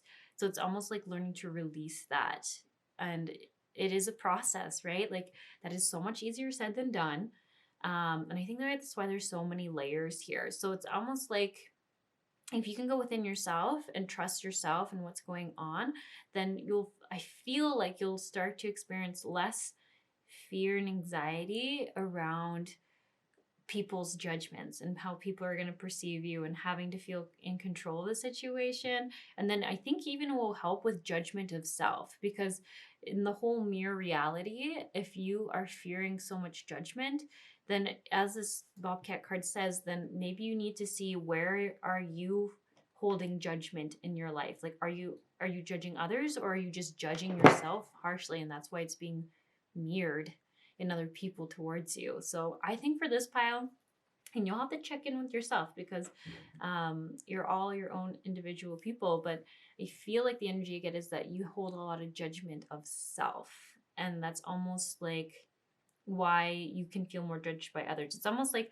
because you judge yourself so much, there's almost like this frequency out there that it's okay for people to judge you, and it's not, but it's almost like if people have lots of judgment within them, then that quality will come out more when they interact with you than it will with someone else who doesn't have a lot of self-judgment. So it's also interesting. I was also going to maybe do a bullying, like how to stop bullying, how to support yourself if you're being bullied card reading for this pile maybe. And I feel like all these things make sense, because I feel like these are all things you're kind of like struggling with in different levels, and it's just a lot. It's just a lot to deal with. So it's really interesting that I was thinking all those things. But I did settle on how to hold space for yourself, because I think starting within is how you can best affect your outer reality, right? Because if you can change your perspective and how you're perceiving things, and maybe like all that stress that's being created, then I think that'll just even shift how people are interacting with you drastically. So, very interesting. And then I think it just didn't quite end up getting in, but I had said my first thing I was drawn to in this card pile was actually the number 64. It wasn't any of the animals, just the number. And the number, when I Googled it, said it talks about progress and taking risks in order to reach your goals, and trust that we are supported by divine forces while we're doing so. It's almost like, I feel like that's like a perfect analogy around how I see like you can be very anxious about doing something that you don't know the result of, but actually that's how you're gonna like change out of the patterns you're in that you're not liking. Because I'm sure you've heard this before, like if you aren't liking what's happening or your life or what's going on in whatever area of your life, if you don't change something, then it like how can you expect something to be different all of a sudden, right? You have to like create change, whether that's having a conversation, getting a different job, changing how you're responding, just something, some form of change that will get you out of a cycle, or maybe we'll put you in a different cycle. But if you keep taking small changes, then it will keep, instead of being a cycle, kind of be more of the spiral, which is what we all want, right? We don't want to keep chasing our own tails. We kind of want to slowly be leveling up into something different. Okay, it is interesting. I feel still a little confused about some of these cards. But I wonder if that's just like how you're feeling. Like, I just feel so confused. I don't know where to start. I don't know what to do. I'm like, what do these cards even mean? Everyone, like all the other piles, the energy was very clear, but this one's just so like, I don't know. I just don't know. And I think this is just genuinely how you're feeling about life. Like maybe you're having like, I don't know what to do about career. I don't know what to do with family. I don't know about where I'm living. I don't know what to do about literally anything. And I'm just like tired and exhausted and I'm so fucking confused. That's how I would define this pile.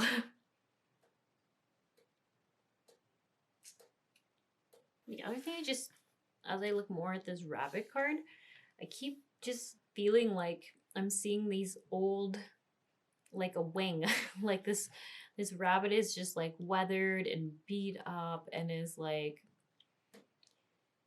I'm almost thinking like when you see like a dog that's been rescued and it's been living in a dump and it's been beat up by people and it doesn't even look like the dog it is anymore, right? Like its coat's got like mangled knots in it, it's got fleas or mites, and it just like it literally doesn't even look like a dog. That's how I like feel like your soul can feel sometimes. Like it's been beat up, it's almost unrecognizable. And then I see here that this is like the real, like it's almost like this is the dark side or the dark attribute of the rabbit is like feeling like prey and beat up and broken. And then I see there's like this light attribute of like these young bunnies of like saying like it's time to like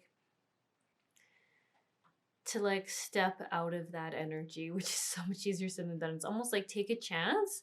And it like I think of rabbits, they're a little cautious, but they're also kind of curious. Like if you've ever come across one, they stay there surprisingly long before they decide, okay, you know what, you're not for me, and then they go away. But they like almost wait a little bit just to like explore their curiosity a little bit, but then still have like a very strong boundary of like, yeah, that's too close for me, I'm good. So I almost feel like this is the kind of energy that's calling in, is like understanding that I think this Bible has had some really hardships, and it even makes sense like for someone to like, I feel like, be this confused on so many different aspects of their life. Like it has to be, there has to have been a lot of moments that felt like they really beat you down or really like left you feeling like unloved or invaluable or just not accepted. Because even when I think about all these like animals that are coming through, they're all kind of like known for being like a little more,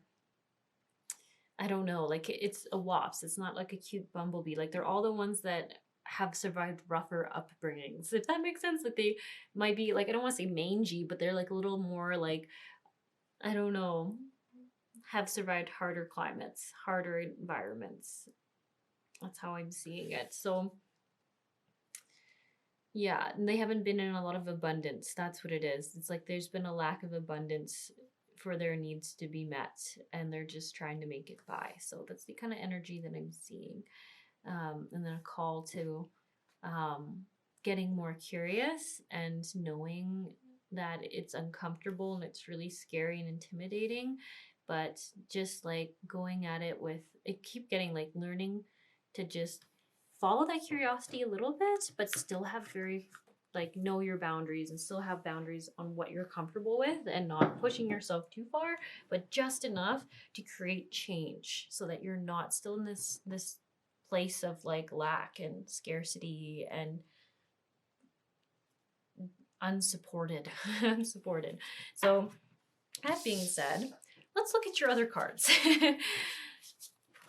We have, so yeah, for the energy to shift into, we have Brown Bear Spirit, which I find really great because this, in this animal card deck, the brown bear is all about being a gentle, confident warrior. So it's like still holding that, like, you know, like mama bear love for yourself, but having like really strong boundaries, very, very strong boundaries on what you are going to allow in your life and not allow, and still being kind and generous and supportive with the people who deserve it. So it's like a very discerning card.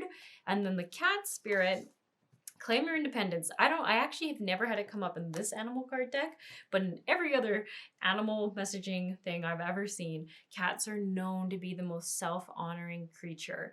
You know, like if someone goes to pick them up, I'm sure you've all experienced this. You pick up a cat that's not yours, they're like, "Excuse me, I don't like to be held or touched by strangers." And they like will first kindly ask to let go, and if someone doesn't let them go, usually they'll smack you, they'll hiss at you, they'll make it very clear that you have overstepped a boundary, and when they made a sign that they didn't want you to keep doing what you're doing and you didn't respect that, they will make it even clearer. So I just find them super self-honoring.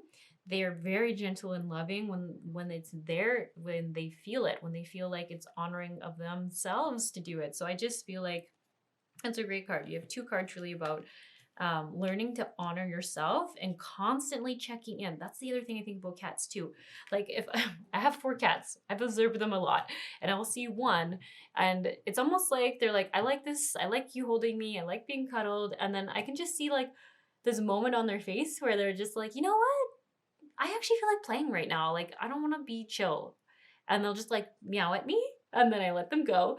And then it's just like you can just tell like they just checked in. Like, you know what? I like this, but now I'm ready for something different. And I feel like that's what it's really calling on you to constantly be connecting with yourself. So remember, that's not the mental connection, that's the heart connection. What do I need right now? Or what would my, and I think the thing is I think I'd ask my heart for this pile. I'd be like, what does my heart want from me right now? What would my heart like for me right now to feel supported? Or what would my heart like right now to feel loved by me or feel supported by myself? How can I support myself? Languages around that, because I feel like this pile doesn't have people outside of themselves who can support them in the way they're needing. So you need to learn how to be able to support yourself, creating that independence. So I think for this pile, you probably also have battled with codependency. And probably have had some, I would think, narcissistic personality types, or just people who are addicted to certain things. I feel like it does feel like this pile would naturally seem to be drawn to people who weren't going to treat them very well. And this all comes from what you were comfortable and familiar with in your upbringing. You just kind of found that in different partners, I think, and even probably friendships and maybe even mentors or teachers. I usually see that coming through in all different areas of people's lives when they have this kind of energy. Yeah, I don't know. It's just like, it's almost like you don't realize when you've given your power away to someone else until it's like really been taken from you. And then you're like, I don't feel good, but I also feel like this is normal. So it's, yeah, it's a very interesting place to be, and it's kind of tricky to get out of, because you have to be very self-aware. That's why it's tricky. So you have to understand that you can love someone, but they're not good for you. You can love someone, but they're not deserving of your respect and love back because they're not honoring you. So it's tricky because you'll have these deep emotions for people, but you have to realize that you deserve better. And that's the big gap, is you not ever being taught or feeling like you were allowed to have value or put yourself as valuable. So that's what I mean by it's tricky, because it's overcoming really deep rooted programming and belief systems that usually have been in there since you were a small child. So it's just really hard. And there's usually a lot of tears, and that's probably even why this is like a hold space reading, because you really need to like hold space for yourself to just cry sometimes, or just feel hurt, or like feel like, why is some things in life so hard? Like, and I don't know, like it's not always going to be like that, but there is like a grieving period usually as you come to realize like how unkind some things are that you've experienced, and how there just isn't an understandable reason behind why it ever had to happen. Spirit. Sorry, parrot spirit, watch your words. This is really fascinating because as this Bobcat card talked about kind of oversharing, kind of over being vulnerable with people, and then being too open to them, like giving you opinions. And that's all they are. I feel like you're just getting a shit ton of people's opinions. Even like me right now, I'm just giving you opinions. None of this is your truth unless you decide it is. So you always got to check in with yourself, because the parrot spirit is kind of saying like learning to use your words and to speak only when you feel like it. That's kind of interesting. It's almost like, I feel like there's like a nervous energy, so you might find yourself nervously chattering sometimes, or like trying to comfort someone. If there's like an awkward silence, you might just kind of like stumble in some words. I'm trying to, I picture this. I've done it myself in many situations too, when I don't know someone and I get a little nervous. You just kind of like blurt out a bunch of words and you're like, I'm not even making sense. And then you try to correct yourself, but then it's almost like you're rambling more. It's just so interesting. So I really feel like this parrot spirit is like calling on you to understand your words are very valuable and what you have to say is very valuable. And you don't need to verbalize anything or everything, even to make other people comfortable or to create more like less awkwardness in space. Like, I almost feel like people need to earn your words, and understanding that that is true for you. And this is like another one where I know I'm doing a lot of reading of this guidebook now, it seems, but I want to actually read this one because I feel like this is going to be really empowering for this pile. Hang on here. I'm so close. Okay. Oops. Nope, not that one. Here we go, 45. So it says, what are you saying to yourself? What messages are you repeating? Is it something that makes you feel good about yourself and reminds you of your strength and potential? Parrots mimic the sounds around them, and when parrot spirit appears, it is time to be more mindful of your self-talk. That does seem really big for this pile. I feel like you can beat yourself up or call yourself an idiot or call yourself stupid all the time in your head. Oh, I'm so dumb. Sorry, I always do a stupid thing, or I always say the wrong thing, or I always say the stupidest thing. Like any of that language, that is actually super abusive.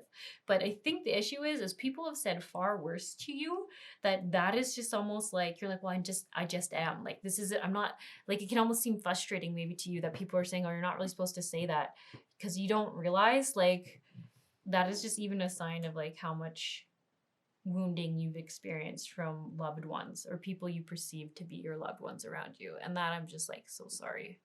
That is so hard and so not like, it just frustrates me. It frustrates me so much that I see this wounding in a lot of women usually, and it is of a certain generation where men just thought themselves so entitled. And just, I don't know. It doesn't only happen in women. It's just predominantly I've seen it more because of societal norms in this part of the world. Yeah, and just so many things. So yeah, if you're not 50 plus, don't sweat it. It still does happen in other people. It just feels like, fortunately, it's less common because younger people are kind of breaking out of this pattern and realizing it's not okay to be like told they're stupid or idiots or should be seen, not heard, and all these like ridiculous, stupid things that I don't like. Gotta breathe. Sorry. I just don't like it. I don't like it at all. To me, that feels like bullying, like more than bullying. I don't know. Okay. Anyways, let's continue reading this. So we're talking about self-talk and being mindful of places where you're kind of being too hard on yourself. So what do you say to others? Are you repeating what you truly believe? That's a really good question, because I feel like with all these opinions, sometimes you might just get an opinion and you're like, oh, that could be true. I might just like this could just be my fault because of this. And then you start repeating that, and then that becomes your story. And it's like, no, that was someone's opinion and it was shitty. And that doesn't need to be your truth. You know what? You have nothing wrong with you. The only thing you're struggling with is not realizing how lovable you are and how you deserve better than what people have given you and what you've allowed shitty people to treat you like. That is the only thing. That, like, there's nothing else wrong other than you don't know how valuable you really are. Isn't that kind of crazy to think about?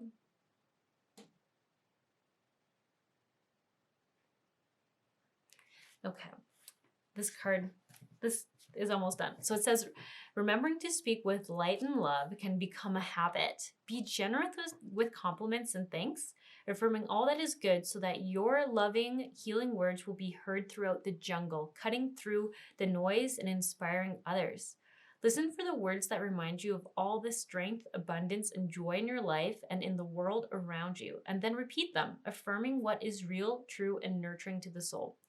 The universe will reflect back to you the story you tell. Words matter, so choose ones that lift you up and inspire others to remember that beauty surrounds us. Yeah, that's really powerful. Really, really powerful, because it is like whatever you share becomes your story. So if you are saying all the time, I'm so stupid, it does like people who are very kind are going to be like, oh, why is she saying that about herself? And they're just not really going to understand it. But then the people who engage with you more are usually going to be people who are like, yeah, you are stupid. You are like, and like they're more bullying types. It's like it just gets drawn in because nice people are like, I don't know what to do. She's always being mean to herself and she's always saying she's so stupid and she sucks at this and that. And I feel like eventually people just don't know what to do with that. But people who like want to bully you or just are in their own weird struggles with power. And I'm sure we could do a whole card reading on those people. I think I will. I think next week I'll do a card reading focused on bullying. And for some it'll be their experience of bullying and for some it'll be for their kids' experience of bullying. Because I've heard that being quite a big issue right now. So maybe you'll be interested in that. I'm not sure. But yeah, it's just, they have their own issues, but I feel like you're drawing them in because of the language you're using around yourself. Okay. Let's see what else we have here, friends. We have summer, a time for blooming, celebrate your success, great mastery. I revel the wisdom of your destiny. Okay, interesting. This one came up upside down. It says the heart's wisdom. Okay, so this is very clear. So interesting that the heart's wisdom came up in reverse, which usually to me just means you're not tapping into this.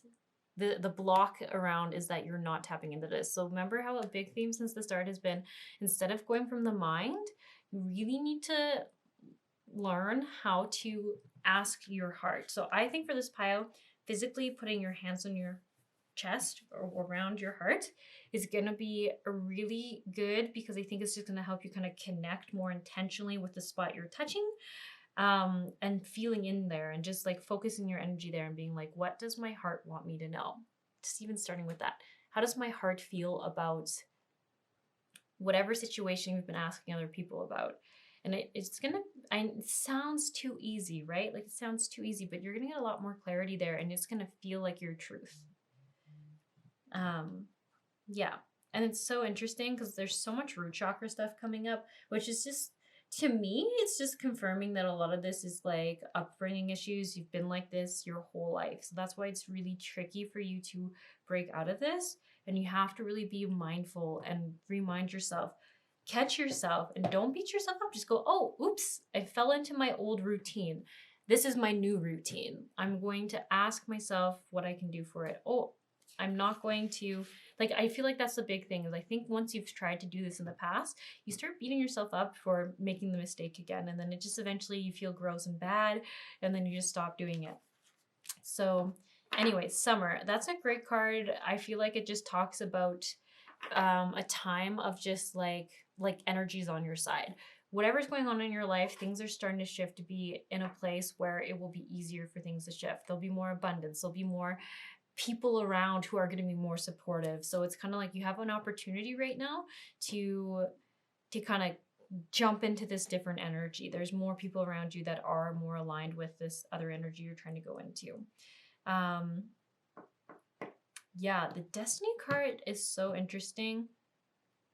Great mystery. I know this has nothing to do with meditation, but I almost feel like there's like a need to like meditate more and just wonder. I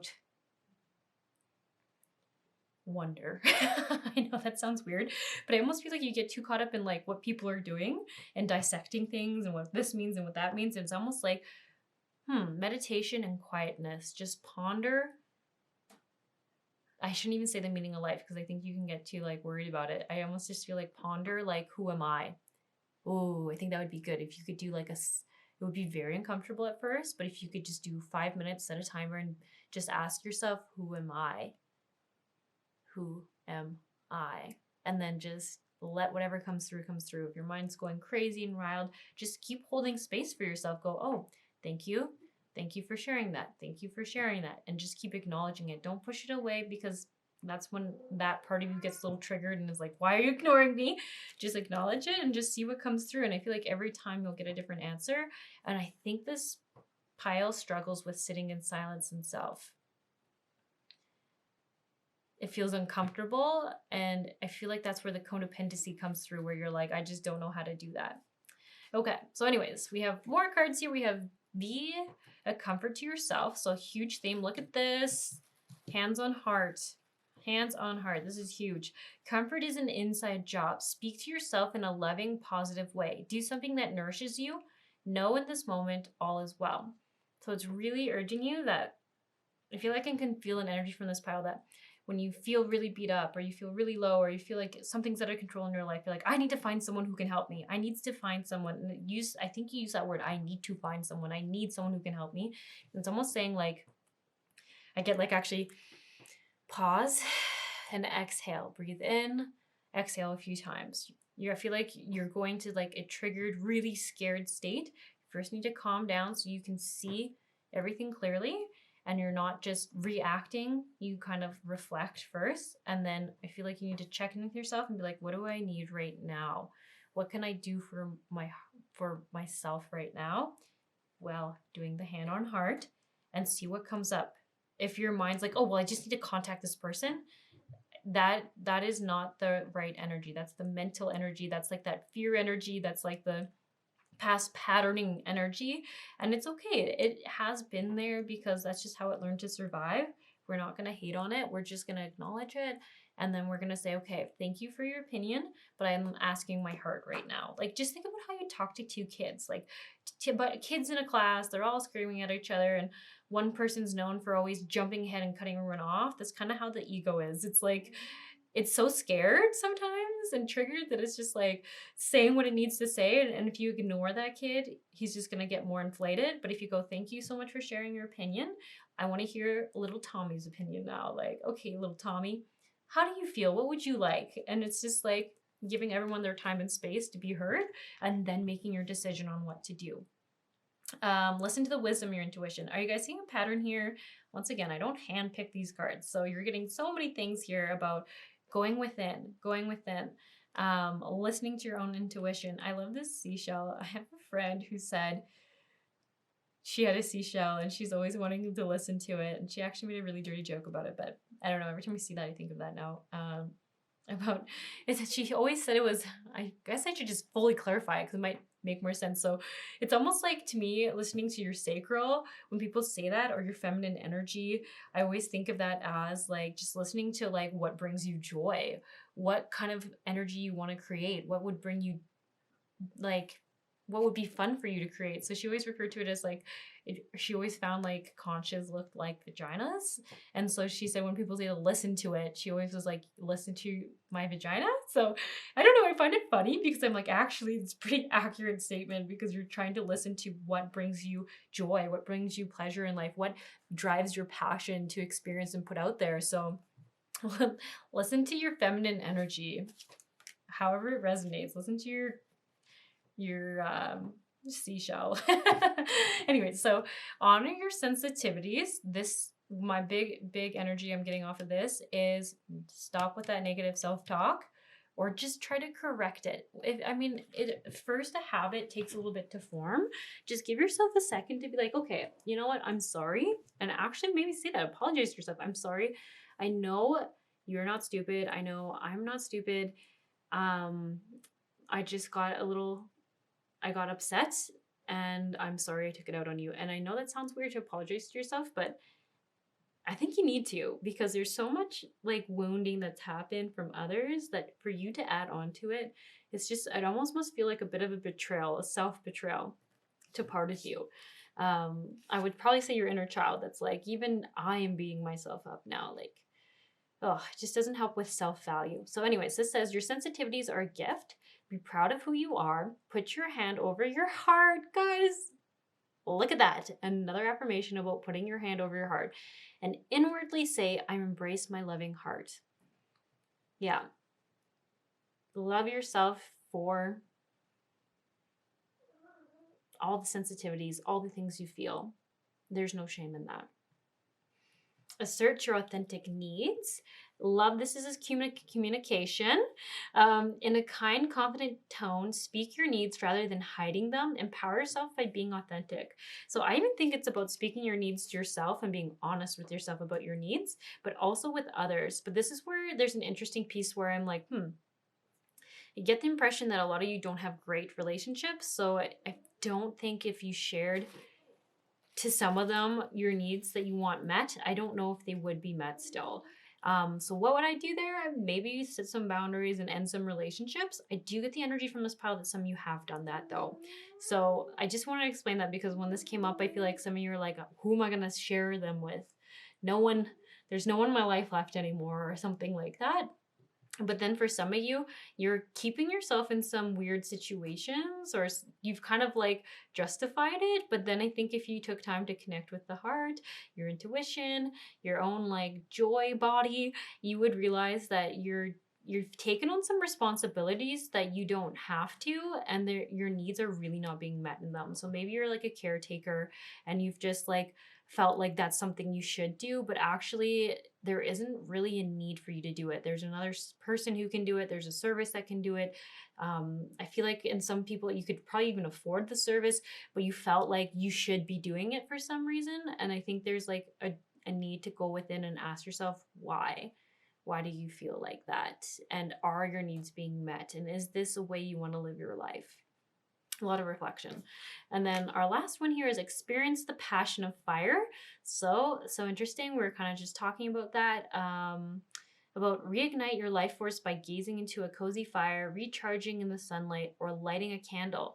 Allow fire to spark your vision and vitality. How I see this is just like connecting with that joy body, connecting with that sacral energy, connecting with just life force energy in general. What makes you feel excited? Because I feel like this pile is very drained. Like we're saying, the energy we're in, we're kind of feeling like you're just really just surviving and just trying to make it by. And we want to get you in feeling alive, feeling joyful, grateful for the life you're in. That's like that's why most people want to experience life, right? Is for like the growth and the excitement and the ability to play.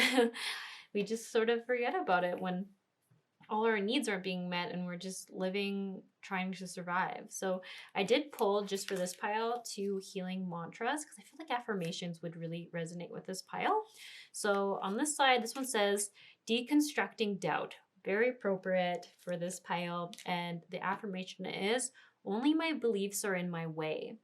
So that's actually really interesting. I feel like this comes up for people who feel really disempowered, who are like, I can't do anything to change, this won't work, that won't work. And then at the end of the day, it's almost like if you found yourself saying I've tried everything, it's like it's kind of impossible to have tried everything. And it's not that I'm trying to not acknowledge your efforts and your struggles, but maybe if you looked at it, maybe you've tried a lot of the exact same things or the same like different results with the same person who it wouldn't have worked with. And maybe you just need to totally, like that's a big thing I keep getting. You need to really change what you're doing to get out of the cycle.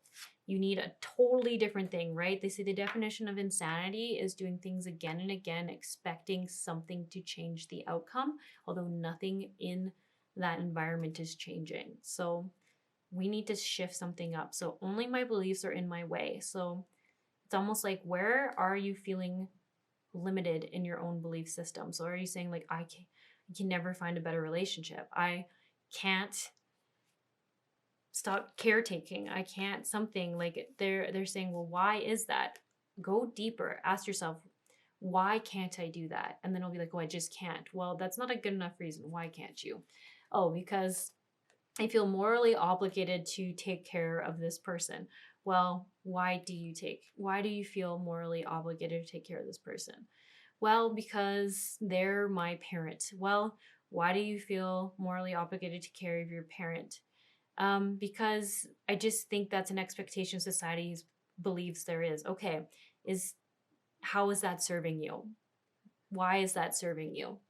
Is that worth your joy and your life? Like just going deeper with it and just keep like almost be a really good card reader. Like when I get a card reading, I have to ask 100 questions so that I can make sure I'm getting the answers for whoever is getting the reading. And sometimes I don't ask all the right questions, but that's okay. As long as I'm digging deeper, I'll get more and more information. That's kind of what you need to do. Or be a detective, people say. But I mean, I've never been a detective, so that one doesn't really resonate with me. I just ask. I keep asking. If everything is just our beliefs, then why is it there? Why is that like a rule for us? Okay, and the other one we have is uncovering confidence, which is a big thing. We're talking about self-value, confidence, knowing you're valuable. And the affirmation for it is, I am the missing piece that completes the puzzle of the universe.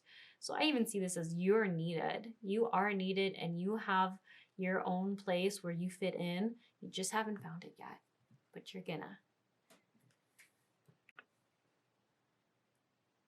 Okay, so I know that was a lot. That probably felt a little intense, a little heavy for some of you. And a thing I just want to add in is, you feel like for some of you are like, I gotta rewatch this and take more notes. You don't have to. No, because this still was this came from my perspective, and this was sort of my version on it. I would recommend, if you're going to do anything, to just connect with your heart and ask what it wants from you. Ask what it wants you to do. How can you support it? What does it want out of life? What would bring it joy? Like all these good questions. Don't waste your time writing notes about things that I've said and my opinions. Spend time and your time valuably on asking what you actually want and need. No more other people's opinions. I feel like this pile is done with it. You were like overloaded. I feel like if there was a chakra system, I would clear it'd be your ear chakras because it's so overloaded with people's opinions. Like, but now I also am worried that if I say that, you're gonna all worry about going and getting your ear chakras cleared. Like, it's just, yeah. You focus on you and you'll get the exact answers you need about what you should do right now. So I just wish you the best of luck. You've got this, and I know it can be challenging, but you can make it through this. Like we say, all card readers, we can only see things we've experienced ourselves. And people do make it to the other side. It just takes a lot of habit breaking and a lot of mindfulness practice, which seems tedious, but at the end of the day, isn't it worth it for a better life, for a joyous life, for a more happy life? You can get there. All right. Best of luck. You guys have a good one. And I should always say, I just so appreciate it when you leave likes and comments. It does help my videos get views, and I do really, really appreciate that. I know I have been pretty bad at answering comments lately, so I'm sorry. I do see them and I do appreciate it.